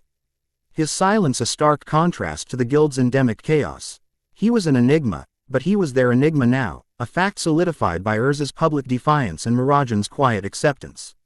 The peace was broken on a Tuesday morning by the posting of a new S-class quest. It was not new, in fact, but ancient, a weathered piece of parchment that had been pinned to the board for nearly 50 years, its edges curled and yellowed. Most members ignored it, so familiar it had become part of the decor. But today, Makarov himself pinned a fresh notice beside it, viable for a specialist team. Urza read the request aloud, her voice cutting through the morning chatter. S-class request. Investigate the Silent Isle of Kronos. Temporal disturbances have been reported emanating from the ruins of the Forgotten Avum cult. These disturbances have grown in magnitude. Determine the source and quell the phenomenon. Warning. Previous attempts have resulted in the loss of expeditions. Approach with extreme caution. A hush fell over the room. The Isle of Kronos was a boogeyman story, a place where time itself was said to have come undone. That's a suicide mission, Macau muttered into his beer. They say ships that get too close come back with rusted hulls and crews aged to dust. Or they don't come back at all, Wakaba added grimly. I will go, Urza declared, her voice leaving no room for argument. Her eyes flickered towards Naruto in the library. A normal S-class quest was one thing, but a mission involving temporal, reality-bending phenomena was the perfect environment to observe his true capabilities. Lucy, overhearing, felt a jolt of determination. The probe in Harjan had been a temporal weapon of a sort, designed to erase existence. This felt connected. "I'm going too," she announced. Marching up to the board. "My celestial magic is tied to the passage of stars and time. I might be useful." She also felt possibility. If Naruto was being hunted, she needed to understand the nature of the threats he faced. Gray Fullbuster, leaning against a pillar, pushed himself off the wall. "If you two are going, I'm in." A temporal disturbance. Sounds like it needs something solid to anchor it. Ice is as solid as it gets. A competitive fire burned in his eyes. Natsu had been training relentlessly in the forests outside town since his humbling encounter, and Gray wasn't about to be left behind. All eyes turned to Naruto, who had looked up from a tome on pre-Fiorine cartography. He rose and walked over to the board, his gaze fixed on the old parchment. He tilted his head, his senses perceiving something beyond the written words, an echo in the paper itself, a faint resonance of warped causality. Temporal disturbances, he mused, the words a clinical observation. Quote, "An anomaly in the fourth-dimensional continuum. This phenomenon warrants investigation." He looked at the assembled team, the determined knight, the responsible celestial mage, the elemental stalwart. "This team composition is tactically sound. I will accompany you." And so it was decided. 4 of Fairy Tale's strongest, and one being beyond their comprehension, were to venture into a place where time had lost its meaning. The silent Isle of Kronos lived up to its name. As their chartered ship drew near, a thick, unnatural mist rolled across the water to meet them, clinging to the hull and muffling all sound. The cheerful slap of waves against the ship faded into a dull, wet thud. The world grew quiet, muted, as if wrapped in cotton wool. "My watch has stopped," Lucy noted, tapping the glass face of the timepiece on her wrist. Gray confirmed his had as well. "The flow of time is distorted here," Urza observed, her senses on high alert. "It feels viscous, thick." Naruto stood at the prow of the ship, his eyes closed. He could feel it more acutely than the others. Time was not a smooth, linear river here. It was a swamp, full of eddies, whirlpools, and stagnant, deep pools. He cool, descents moments from years past lingering in the air like faint trails of smoke, and fleeting glimpses of potential futures flashing at the edge of his perception. This was not a natural phenomenon. This was a wound in reality. The island itself was a monument to melancholy. Jagged black cliffs rose from a churning, gray sea. Atop them, visible through the swirling mist, were the crumbling spires and broken domes of a forgotten city. A perpetual twilight seemed to cling to the isle, the sun a pale, indistinct disk that was neither rising nor setting. Once ashore, the feeling of temporal distortion intensified. The air was heavy with the scent of damp stone, ancient moss, and something else, the scent of regret. The ruins of the Avum cult were vast and haunting. Great, crumbling bas-reliefs depicted robed figures desperately trying to catch sand falling from colossal hourglasses. The cracked flagstones of the plazas were etched with complex diagrams of celestial cycles and temporal equations. They were obsessed. Lucy breathed, running a hand over an inscription. It read, "That which is done may be undone. The moment is a cage from which we must be freed." "They were fools," Urza countered, her hand resting on the hilt of her sword. "Time is not a cage, it is the foundation upon which we build our lives.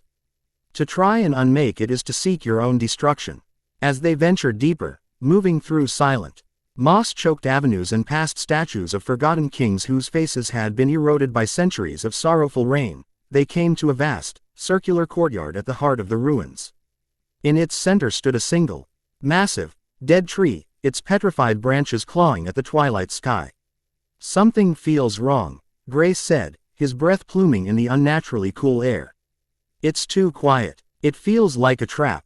We should proceed with caution," Urza agreed. "Gray, Lucy, stay close." "Naruto." She stopped. Her sentence hung unfinished in the air. The team looked at each other, a sudden, shared sense of disorientation washing over them. "We should proceed with caution," Urza said again, her voice identical in tone and pitch. Gray, Lucy, Stay close. Naruto. Lucis' eyes widened. Wait. Urza. You just said that. Said what? Urza looked at her, confused. It's happening again, Gray muttered, shaking his head as if to clear it. For a second there, I felt like we've had this exact conversation before. Then it happened a third time. We should proceed with caution, Urza stated, her eyes now wide with dawning horror as she heard her own words echoing her previous statements. Gray.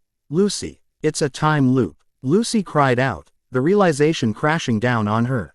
We're trapped. We're repeating the same few seconds over and over. From her hidden sanctum deep beneath the ruins, Ultir Milkovich watched the intruders in a polished obsidian scrying pool. Her expression was a mask of cold resolve, but her heart beat a frantic rhythm. It was working. The temporal labyrinth, an ancient defense mechanism of the Avum cult, amplified by her own prodigious arc of time magic, had ensnared them. A vision flared behind her eyes, not a memory, but a promise. A silent, geometric light, cold and pure. Marduk. It had come to her in her meditations, a being of pure law that had shown her the ugliness of the world's timeline, a tapestry woven with threads of pain, loss, and sin. Her own life was one of its most knotted, ugly threads. The great correction, the light had communicated. A world perfected, a past unwritten, your mother's life restored, your suffering erased. The heart of Avum, the artifact hidden here, will give you the power to initiate the first stage. Secure it. Eliminate any who would preserve this flawed reality. She looked back at the scrying pool. She saw the ice mage, Gray. A pang of something, a remnant of a shared, painful past on Galuna Island, resonated within her. A necessary sacrifice, she told herself.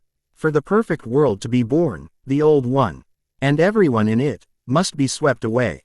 She deepened the spell. It was not enough to trap them in a simple loop. She needed to break them. We have to break the pattern. Urza shouted, her mind racing. Everyone, do something different. On my mark. She charged forward, intending to smash the dead tree in the center of the courtyard. She summoned a great battle axe, but as she swung, the polished steel of the weapon seemed to age 1,000 years in a single second. It rusted, corroded, and crumbled into a shower of brown dust before it even made contact. My axe, she cried, staring at the empty handle in her hand. Gray, at the same moment, tried to create a wall of ice. The massive shield formed, shimmering and solid, for a fraction of a second before it too aged with impossible speed, sublimating directly into a puff of mist. The spell had been born and died in the blink of an eye. Worse, they felt the accelerated decay touching them. Their stamina drained away, their limbs growing heavy as if they had been fighting for days. Then came the psychological assault. Lucy cried out, clutching her head. She heard her mother's voice, a memory from her childhood, whispering her name.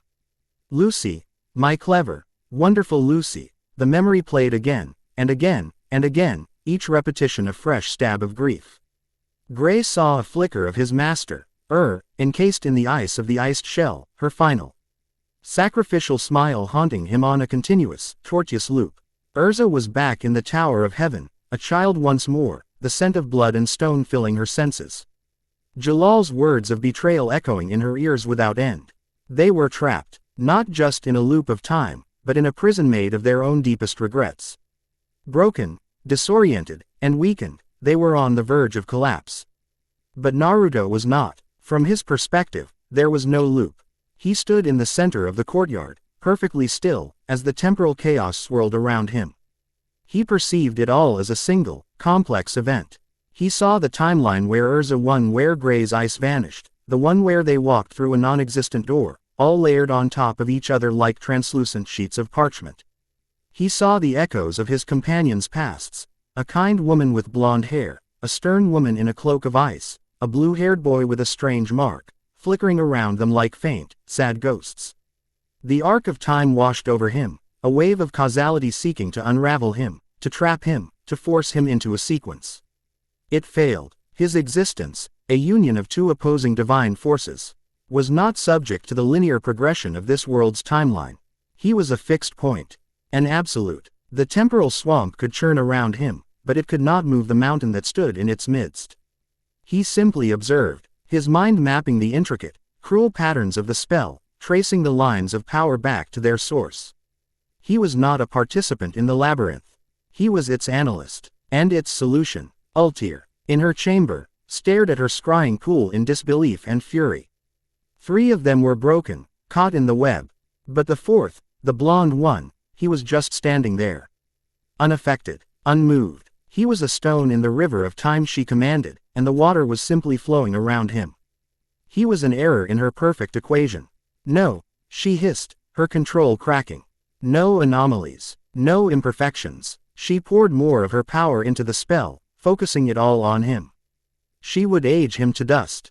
She would de-age him into nothingness. She would force him to kneel before the arc of time. She rose from her sanctum and appeared in the courtyard in a shimmer of distorted air, her face a mask of cold fury.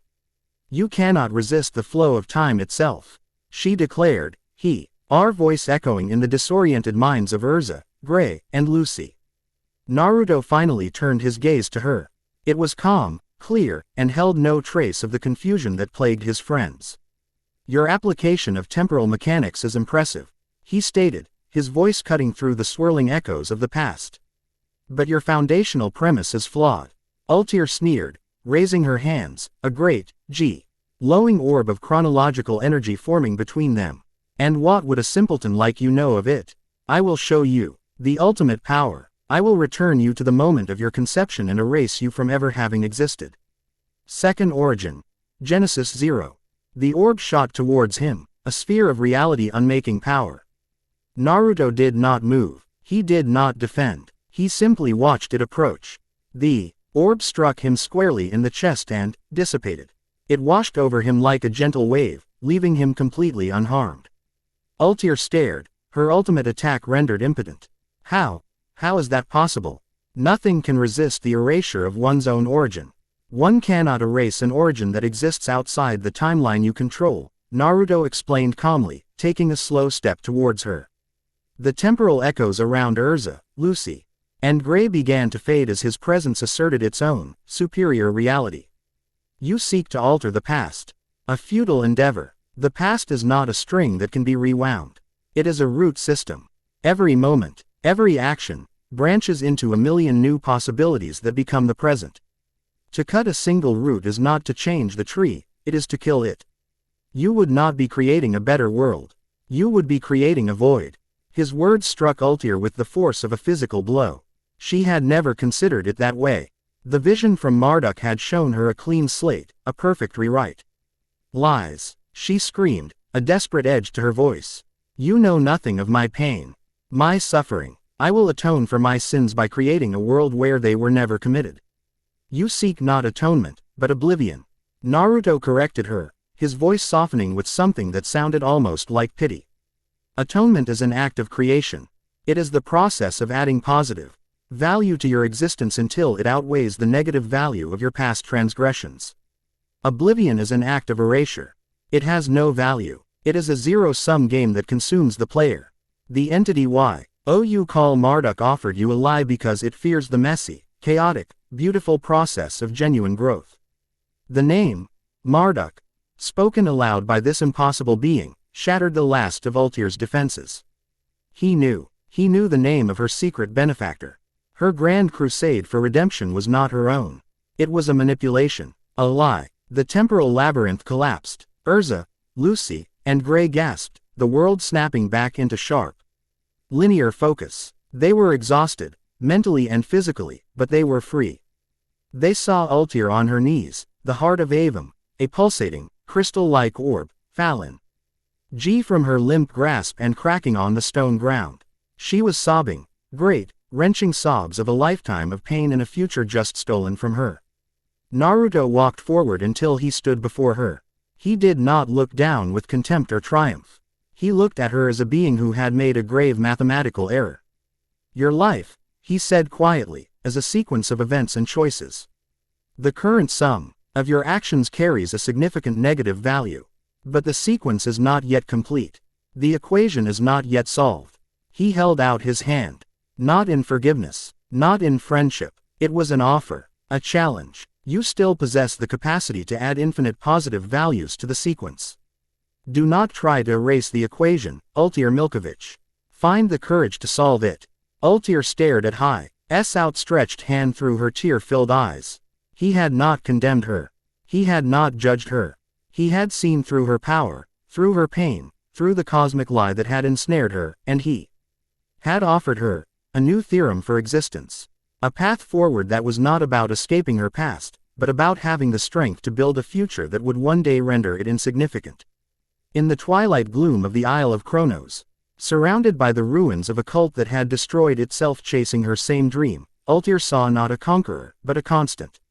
A fixed point in her swirling, chaotic life. A chance. Chapter 5 End. Chapter 6. The sword unsheathed, the heart unburdened. The months that followed the incident on the Isle of Kronos were a period of unprecedented ascendancy for Fairy Tail. Their spectacular, near-miraculous victory in the Grand Magic Games, a whirlwind of Natsu's reinvigorated fire, Urza's indomitable spirit, Gray's unyielding ice, and Lucis' brilliant strategic use of her spirits, had catapulted them back to their rightful place as the #1 guild in Fury. Magnolia bloomed with renewed pride, and the guild hall, rebuilt grander than ever, was once again a place of raucous, uninhibited celebration. In the wake of their return from the island, a quiet report had been filed by Urza. It spoke of temporal anomalies and the involvement of a rogue mage, but it omitted the name Ultir Milkovich. It was an act of tacit understanding, a trust in Naruto's judgment. Weeks later, word trickled through the council's back channels that Crime Sorcier had been granted a clandestine pardon. Jelil and his companions, it was said, had provided invaluable intelligence on numerous dark guilds, information supposedly procured from a mysterious, repentant informant. Ultir, true to Naruto's challenge, had begun adding positive values to her life's equation. Naruto's own legend had blossomed into a full-blown modern myth. He had not participated in the games, a fact that only fueled the speculation. He was the celestial phantom, the silent guardian of Fairy Tail. Whispers spoke of a power that dwarfed even the guild's S-class mages, of a man who could command stars and reason with monsters. He became a figure of immense fascination and quiet dread throughout the kingdom. Within the guild itself, he had become a strange and cherished fixture.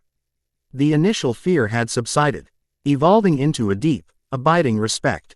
He still spent most of his time in the library, but he was no longer a Sai would often bring him a cup of tea, chattering happily about her day. And he would listen with a focused intensity that made her feel like the most important person in the world. Lucy would try to explain the incomprehensible rules of a board game or the plot of her favorite novel. And he would dissect the narrative structure with a logic that was both frustrating and brilliant. Mirajane would simply share a knowing smile with him from across the room, a lent acknowledgement of the bond forged in the late-night quiet of the library. Urza, more than anyone, seemed changed. She would watch him, not with suspicion, but with an unwavering, profound respect. The deference of a master swordswoman who had finally encountered a blade she could not measure. He was their anchor, their living paradox, and his quiet, analytical presence had become part of the fabric of their chaotic family.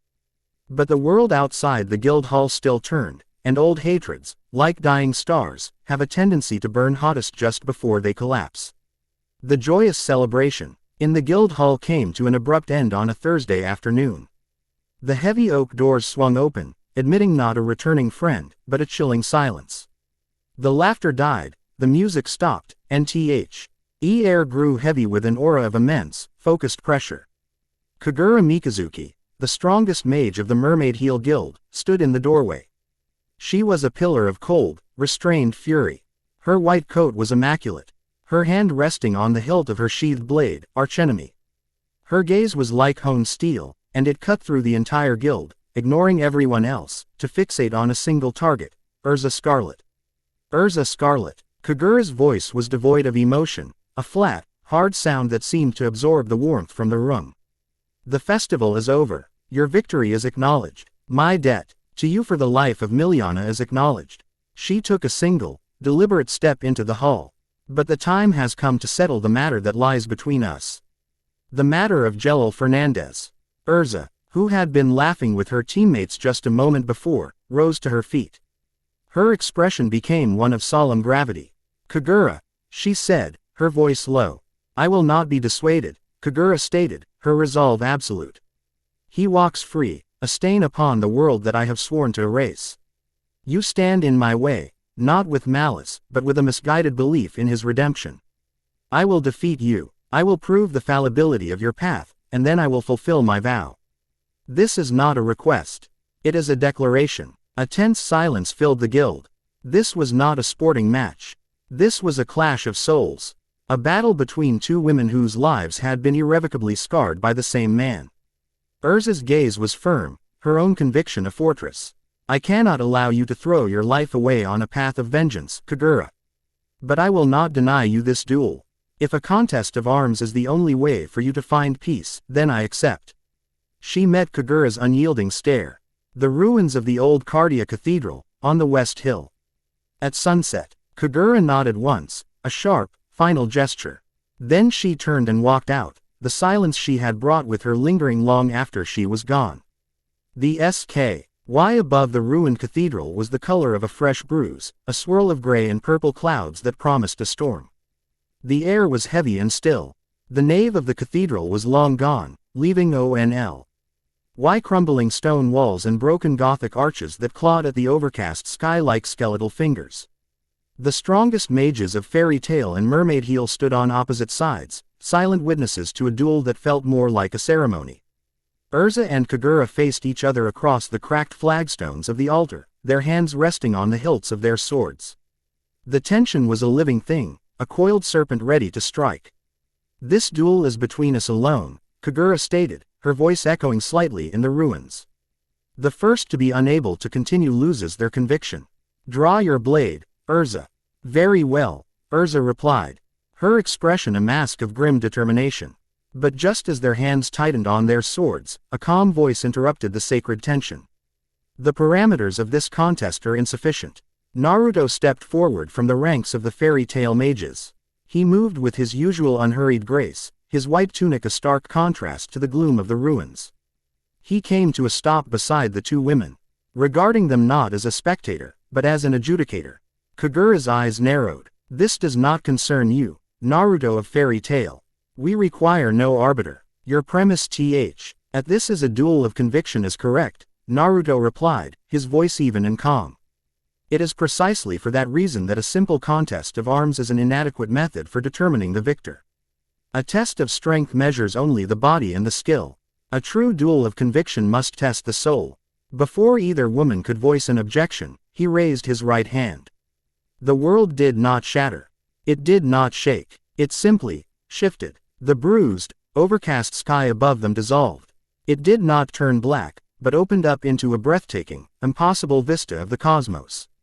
The crumbling gray walls of the cathedral became translucent, dream-like, revealing the infinite void of space, alight with the fiery births of distant nebulae and the stately procession of ancient galaxies. The ground beneath their feet was no longer cracked stone but a platform of ethereal, semi-transparent light.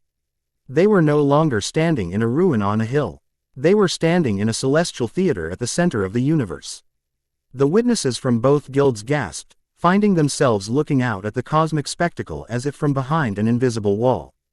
Kagura stumbled back a step, her rigid composure finally, completely shattering. The sheer, overwhelming scale of it was a physical blow. Her hand, which had been so firmly on her sword, now felt weak and clumsy. Archenemy, the blade that contained her entire identity, suddenly felt like a useless, heavy piece of iron. What is this sorcery?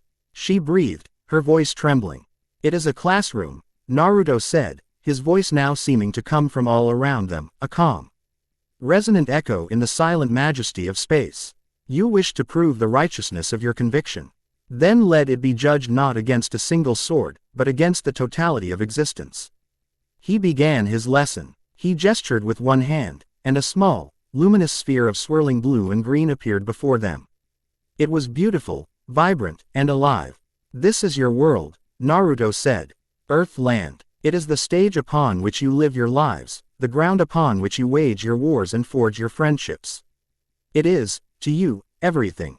Then, he pulled the perspective back. The luminous sphere shrank with alarming speed. It became a marble, then a bead, then a speck of dust as the fiery orb of their sun appeared, then the other planets of their solar system.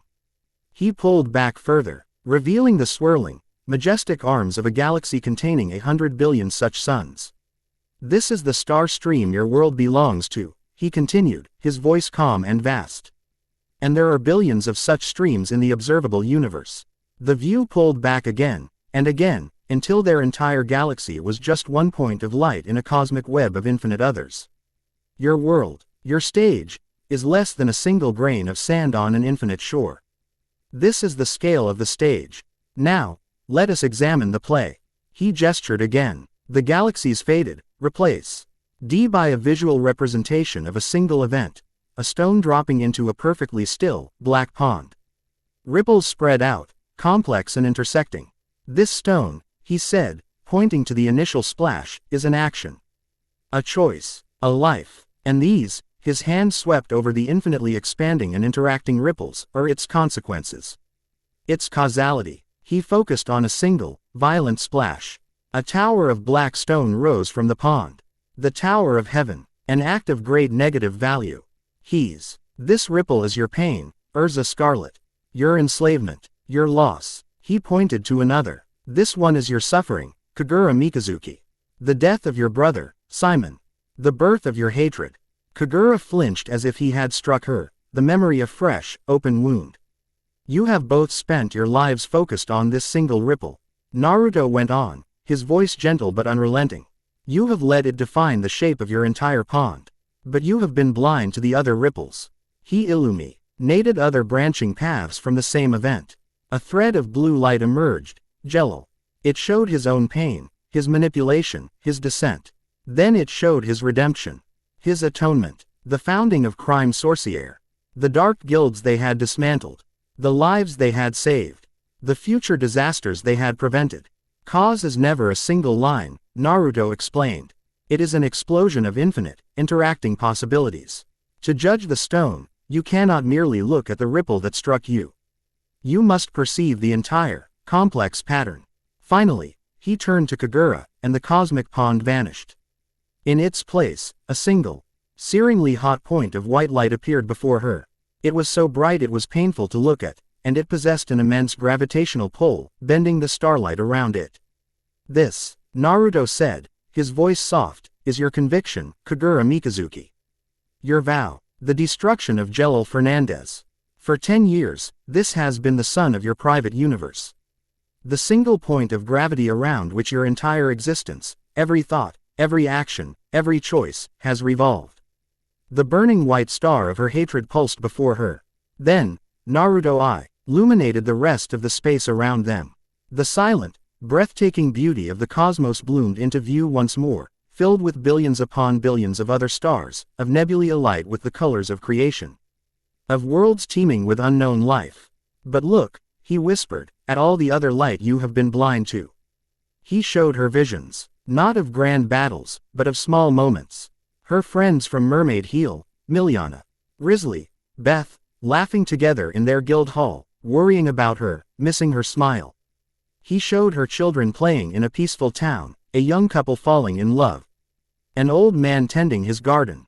He showed her the boundless joy, the quiet peace, the simple, beautiful complexities of the world she had forsaken in service of her singular, burning purpose. The star of her hatred, which had seemed so absolute, so all-consuming, now looked pathetic. A tiny, insignificant spark lost in an ocean of true, brilliant light. The foundation of her entire being crumbled. The hatred that had been her armor, her fire, her constant companion for a decade, was extinguished by the cold, vast, beautiful truth of the universe. It left behind an emptiness so profound it was a physical agony. A single tear traced a path down her cheek, then another, until she was weeping without sound, her body shaking with the utter deconstruction of her soul. Your pain is a real and valid data point. Naruto's voice concluded, soft as starlight. Your loss is a quantifiable event. I do not ask you to forget it or to forgive it. I ask only that you see it for what it is, a single star in an infinite sky. It can be a memory that guides you, a point of light that reminds you of what you fight to protect. Or it can be a black hole that consumes you, collapsing your universe into a single point of darkness. He looked at her, his blue eyes holding not judgment, but a universe of empathy. The choice of what it becomes is yours.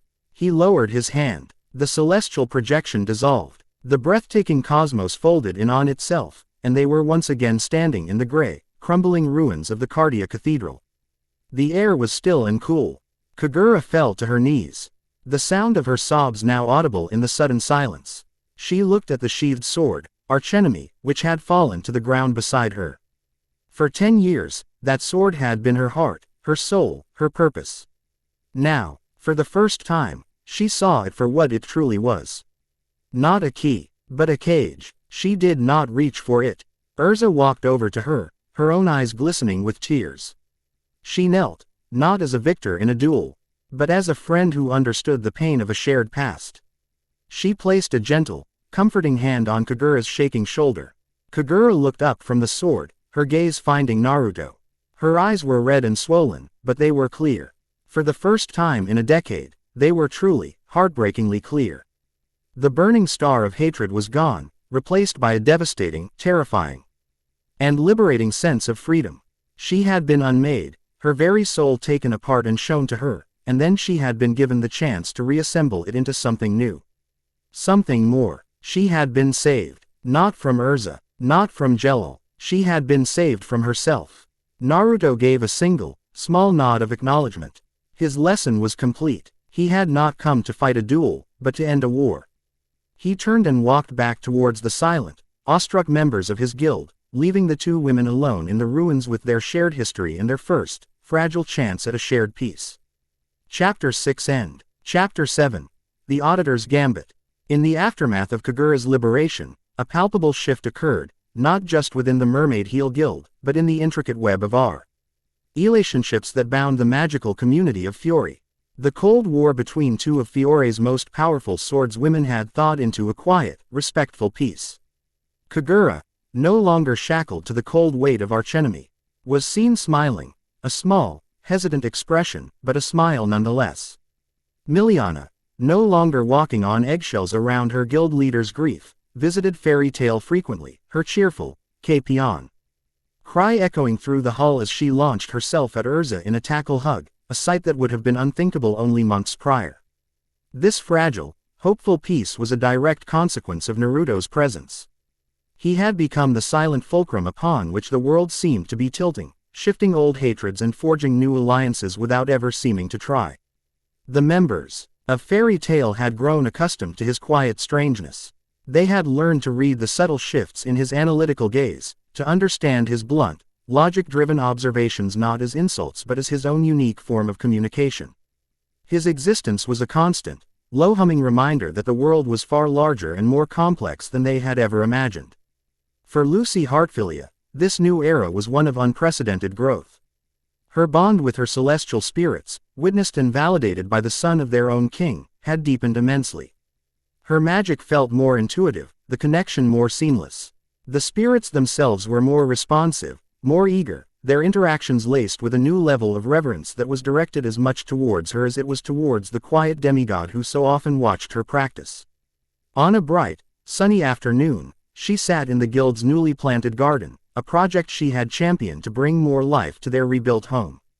A little to the left, Plu, she directed cheerfully. The small spirit, holding a trowel, gave a happy, pun, and shuffled to the left, digging with gusto. It was a simple, peaceful scene, a perfect encapsulation of the guild's newfound tranquility.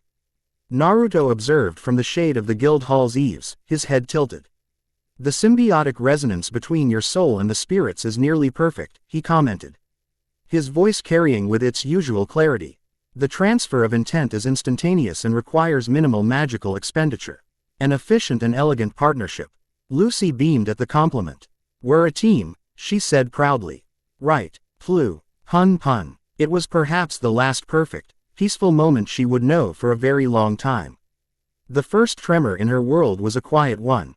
Later that day, Lucy needed Virgo's help to till back of the garden. She held up the golden key, its familiar weight a comfort in her hand. Open, gate of the maiden. Virgo. She waited for the familiar chime, the soft pink light. The deadpan query of, is it time for punishment, princess? Nothing happened, just silence. The key in her hand remained a cold, inert piece of metal. A frown creased her brow. That's weird. She tried again, concentrating, pushing her magic into the key with more force. Open. Gate of the Maiden. Virgo. Again, nothing. The connection she always felt, that warm thread of magic linking her to the spirit world, wasn't there. It was like trying to call a friend on a disconnected line. A flicker of worry, cold and sharp, went through her. Okay, let's try someone else. She pulled out the key for Crux. The Southern Cross. He was old, wise, and knew everything there was to know about the celestial realm and its mages.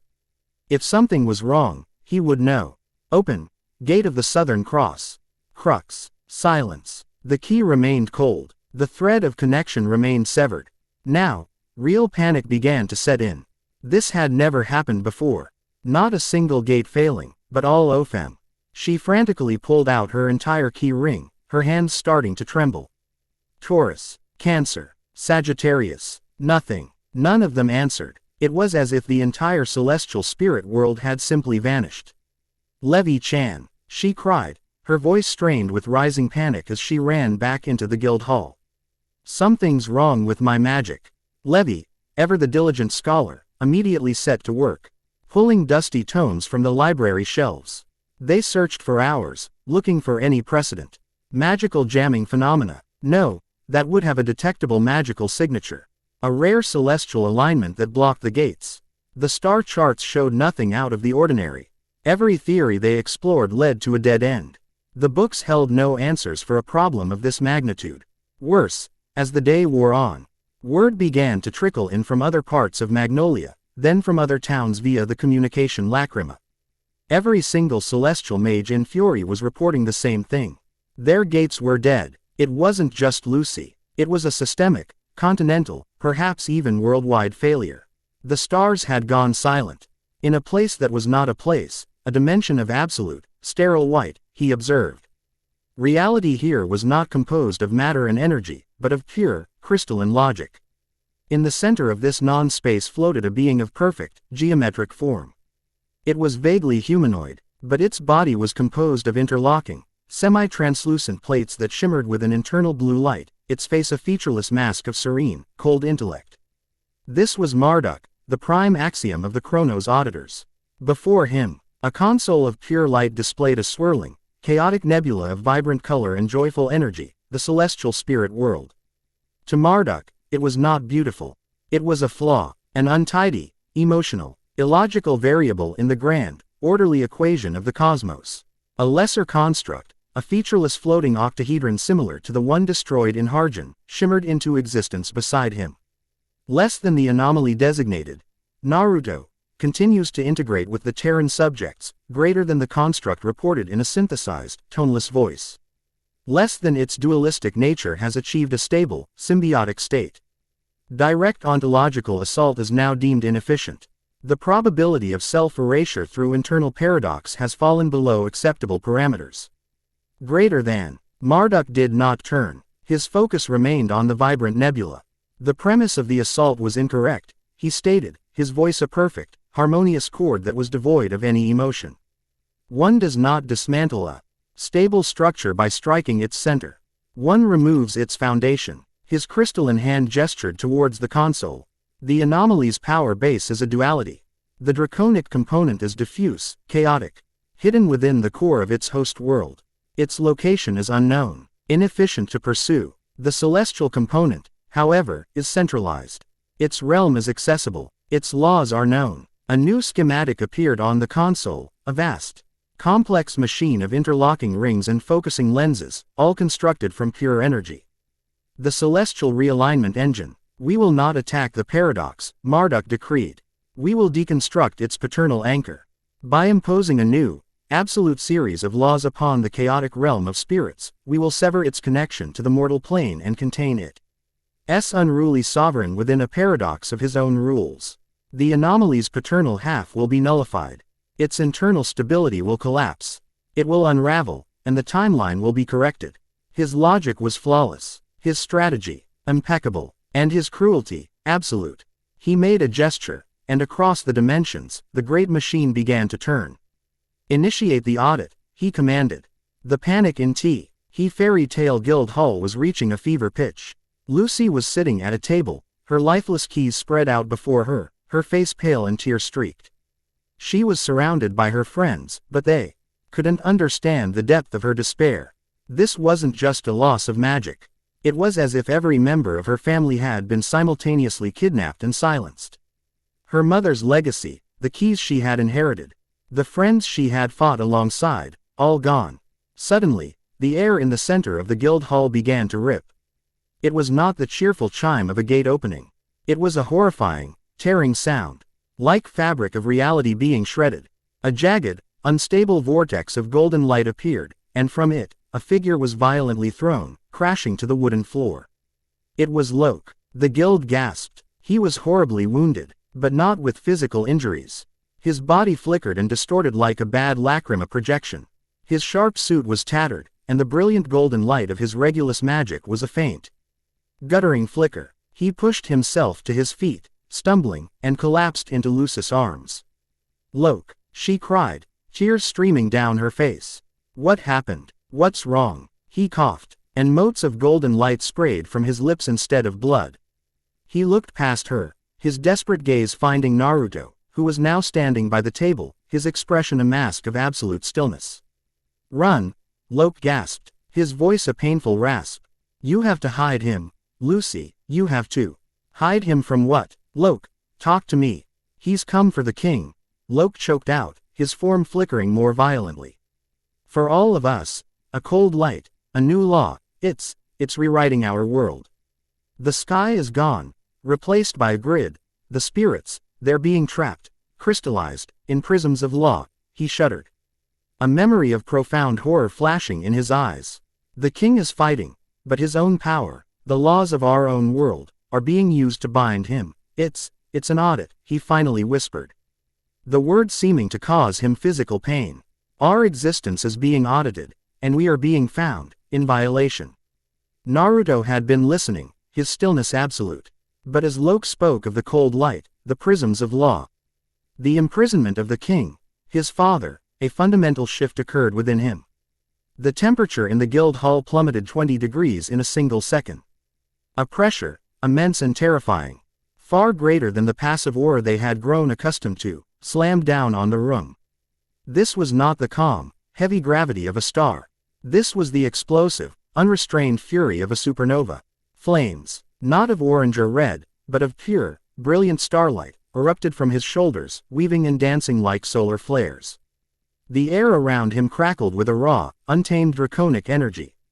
A power so primal it felt like the birth of the world. His eyes, once the calm blue of a clear sky, were now blazing cerulean furnaces, burning with the rage of a dragon whose horde had been plundered and the fury of a god whose domain had been desecrated. Igneel spoke, was not his own. It was a low, dangerous growl that vibrated through the very foundations of the building, a perfect fusion of a dragon's roar and the resonant hum of the cosmos. "Marduk." He spoke the name, and the single word was an indictment, a declaration of war, a promise of absolute annihilation. The members of Fairy Tale felt a terror so profound it bypassed thought and went straight to the soul. This was the true nature of the being they had housed. Not a calm scholar, but a wrathful, divine power. He turned his blazing gaze to the fading spirit. "The path," he commanded, his voice a low thunder. "Show me the path to the stellar realm. Now." "Naruto, you can't," Makarov shouted, forcing himself to stand against the crushing pressure. "A physical being can't survive the dimensional crossing. It will tear you apart. The laws of passage do not apply." Naruto roared, the power in his voice shaking the very walls. "I am going." He took a step, the starlight fire around him flaring brighter. But a small figure stepped into his path. Lucy. She had laid the now unconscious Loke gently on the floor. She stood before the raging demigod. Her face streaked with tears, but her eyes, her warm, brown eyes, burned with an unbreakable resolve. She held up her cold, useless keys, not as a weapon, but as an oath. "They are my friends," she said, her voice shaking but refusing to break. "They are my family. He is your father, but they are my everything." She looked up at the being of cosmic fire and draconic rage, and she was not afraid. I'm going with you. The inferno in Naruto's eyes softened for a fraction of a second. He saw not a fragile human blocking his path, but a partner whose conviction was a mirror of his own fury. You cannot go alone. Urza's voice rang out. She stood, sword in hand, flanked by Mirajane, whose gentle smile had been replaced by a grim, dangerous resolve. Wendy, Gray, and the others rose, forming a protective circle, a constellation of defiance. We cannot follow you there, Urza declared, her voice ringing with the power of Titania. But we will defend this front. If this enemy, this auditor, bleeds through into our world, we will be the wall they break themselves against. The display of loyalty, of family, seemed to focus Naruto's rage. The wild flames coalesced, becoming a controlled, white-hot aura that pulsed with immense power. Loke, on the floor, stirred one last time. With the last dregs of his fading power, he raised a hand and projected a shimmering, unstable star chart into the air before Naruto and Lucy. It was a map, flickering and dying, to the heart of the crisis. This way, to the king's citadel, he whispered, before his form finally dissolved into a shower of golden motes. His golden key, now as cold as all the others, clattered to the floor. Naruto looked at the dying map, then at Lucy's determined face. He gave a sharp, decisive nod. He placed a hand on her shoulder. The brilliant, white-hot starlight fire that surrounded him flowed outwards, enveloping her as well. She felt not heat, but an immense, ancient power. A sense of absolute safety within the heart of the storm. Hold on, was all he said. Together, they faced the shimmering, tearing rift in reality, ready to step into a war across the heavens, leaving G behind them, a guild steeling itself for the fight of its life. Chapter 7 End. Chapter 8. A Kingdom of Silent Stars. The moment they stepped through the shimmering, dying star chart was not a transition, it was a violent deconstruction. For Lucy, the universe dissolved into a maelstrom of raw, incomprehensible sensation. She was adrift in a torrent of fractured realities and unbound concepts. She saw the color of sound, felt the texture of time, and witnessed a billion silent screams of nebulae being born and dying in the same instant. It was a sensory apocalypse, an infinite, crashing sea of everything at once that threatened to tear her consciousness apart. Her only anchor in the maelstrom was Naruto. The starlight fire enveloping her was a shield of absolute stability, a single, unwavering point of serene order in the heart of cosmic chaos. She clung to his presence as a drowning sailor clings to a lighthouse beam, her entire being focused on that one point of warmth and power. Without it, she knew she would simply disintegrate, her story scattered into meaningless data across the void. Then, as abruptly as it began, it was over. They did not land softly. They burst through the fabric of the new reality, stumbling onto a surface of cold, smooth, black material. The transition was so jarring that Lucy fell to one knee, gasping, the aftershocks of the journey shuddering through her soul. When she finally looked up, her heart broke. This was not the celestial spirit world she knew. The vibrant, whimsical kingdom she had visited in fleeting, joyous moments was gone. In its place was a sterile, geometric nightmare. The sky was not the familiar, swirling tapestry of brilliant constellations and laughing nebulae. It was a perfect, black grid, each square precisely delineated by lines of cold, unblinking blue light. The floating islands of candy-colored crystal and singing flowers were gone, replaced by stark, black platforms of the same material they stood upon, all sharp angles and perfect, sterile surfaces. The rivers of starlight that once flowed with joyous energy were now frozen, silent canals of inert, gray light, trapped within their banks. And the silence was the most horrific part. The celestial realm had always been a place of music, of chimes, of laughter, of the constant, gentle hum of life. Now, there was nothing. An absolute, profound, funereal silence that was heavier and more oppressive than any scream. No, Lucy whispered, her voice sounding small and fragile in the vast emptiness. What have they done? Across the stark landscape, she saw them. Prisms, towering, crystalline structures of immaculate, transparent material. And inside each one was a spirit. She recognized the celestial maids from Virgo's stories, the little messenger spirits. The great star beasts that pulled the king's chariot. They were not dead. They were frozen, held in perfect, horrifying stasis, their faces masks of silent terror, their life force suppressed to near zero. They were exhibits in a museum of a conquered world. Their arrival did not go unnoticed. The blue grid in the sky above them flashed red in their sector.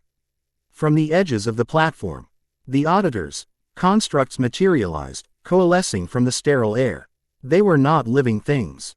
They were war forms of pure, weaponized logic. Gleaming white octahedrons unfolded into bipedal centurions wielding blades of solidified light. Floating black spheres bristled with lenses that began to glow with null energy. They moved with a synchronized, silent efficiency that was utterly terrifying. Naruto, who had been surveying the desecrated realm with a fury so cold it was almost absolute zero, finally moved. The white-hot starlight fire that had been a controlled aura around him now exploded outwards. No longer a shield, but a weapon. "Lucy," he said, his voice a low, dangerous growl that held the echo of a dragon's snarl. "Tell me where to go." The first wave of constructs surged forward. A centurion slashed at Naruto with its light blade.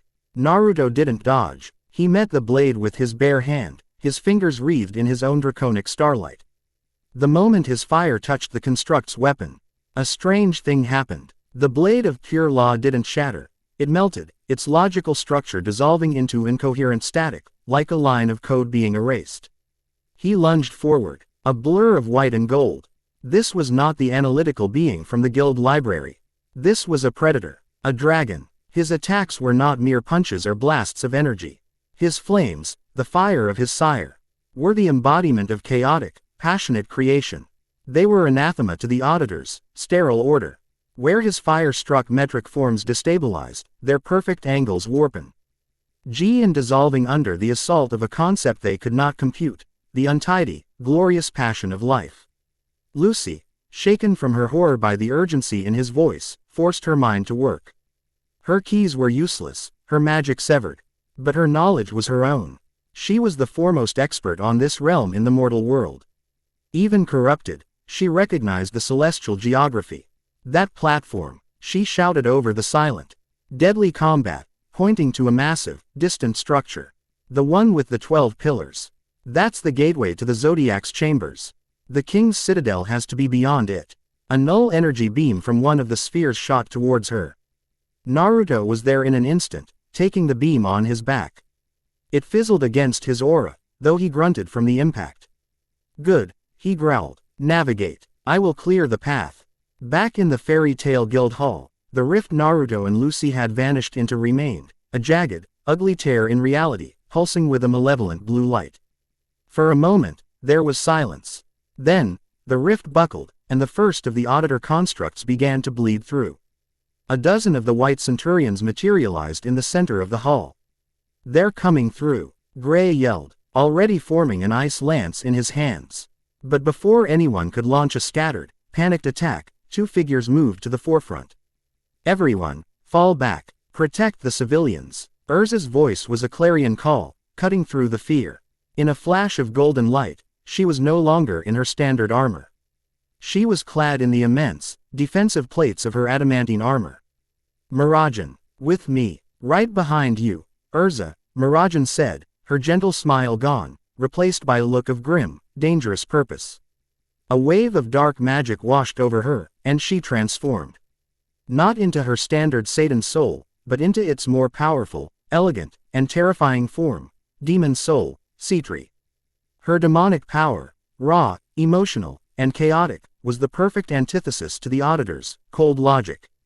The two strongest women in fairy tale stood shoulder to shoulder, a terrifyingly beautiful bulwark against the invading tide. A crimson-haired knight of unbreakable Defa, NSE, and a silver-haired devil of unstoppable destruction. The battle for Earthland began. Urza was a whirlwind of strategic perfection. She met the constructs, charge head-on, her massive shields orbing their light blades and null beams. Then, in a flash, she would requip to her Heaven's Wheel armor, launching a storm of swords that tore through multiple units at once, her movements precise and devastating. Mirajane was her opposite. She was a force of nature. She moved with a liquid, predatory grace, her demonic energy lashing out in great waves that corroded the constructs, forms on contact. While Urza fought like a master tactician, Mira fought like a primal force, her attacks overwhelming, visceral, and absolute. They were the guild's shield and its wrath, and they held the line. Far from the main battle, in a quiet, secluded corner of the guild, Wendy knelt, her eyes squeezed shut in concentration. Before he'd left, Naruto had placed a hand on her forehead, and for a moment, her mind had been flooded with a stream of pure, celestial understanding. He hadn't taught her a spell, he had given her a key, an enchantment of resonance, that would allow her to attune her magic to his own unique frequency. "I can do this, Carla," she whispered, her hands glowing with a soft, sky-blue light. "Be careful, Wendy," the Exceed urged, her usual skepticism replaced by genuine worry. "Don't push yourself too hard." Wendy began to chant, not a standard incantation, but a soft, melodic hum that resonated with the very air around her. Her sky dragon magic, the magic of life and healing, gathered around her. But instead of pushing it out into the guild hall, she focused it inward, directing the entire stream of gentle, life-affirming power towards the ugly blue rift. Back in the silent, geometric hell of the celestial realm, Naruto and Lucy were being pushed back. The sheer number of constructs was endless. Naruto took another null blast, his flames flickering for a moment. Then, a wave of gentle, clean energy washed over them. It was like a cool, fresh breeze in the sterile wasteland. Small cuts and bruises on Naruto's skin vanished. The drain on his stamina lessened.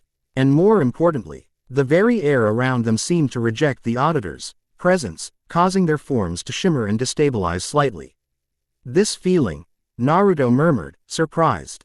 Lucy gasped, a wide smile breaking across her face. "It's Wendy. She's helping us." She felt a surge of pride and hope. They were not alone in this fight. The battle had spilled from the guild hall into the streets of Magnolia. Panic erupted as the sterile white constructs began to materialize throughout the town. The main fairy tale force was locked in a desperate battle at the breach, unable to leave their post.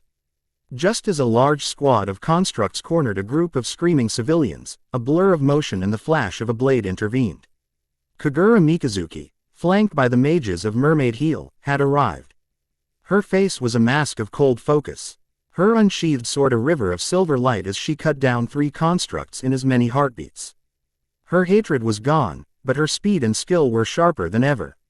Now honed for the purpose of protection. "Beth, get them back.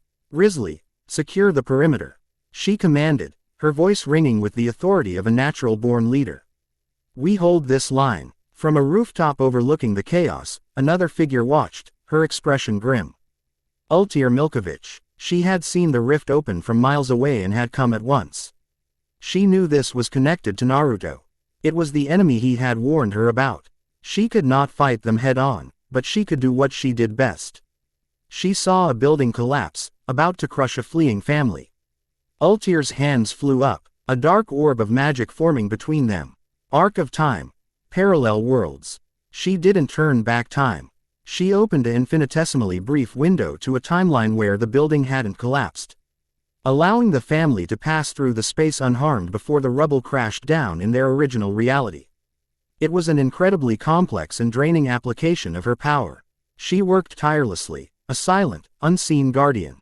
She created localized, temporal shields, slowing time around trapped civilians to a near standstill, giving Kagura's forces precious seconds to pull them to safety.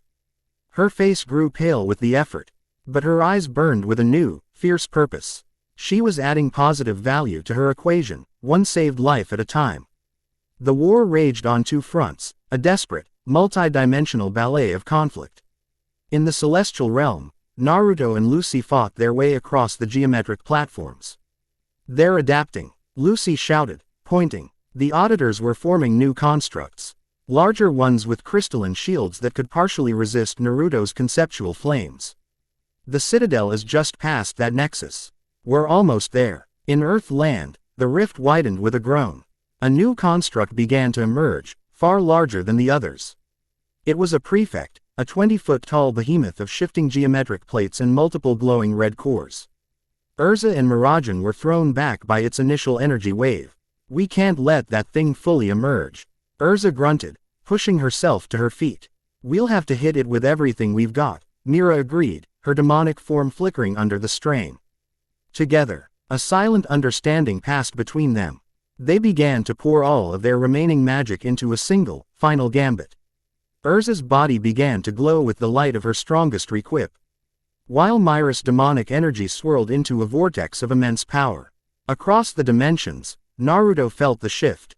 He felt the surge of his friend's power, their unwavering resolve reaching him even across the void. He felt Wendy's constant stream of healing, and he saw Lucy stand by, her eyes scanning the battlefield, her mind racing.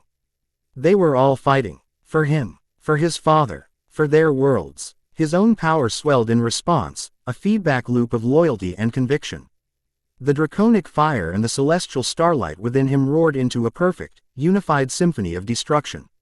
Lucy. Now, he roared, as Urza and Mirajane in Magnolia unleashed a blinding, combined blast of holy and demonic power at the emerging prefect. Naruto, in the celestial realm, gathered his own soaring energy.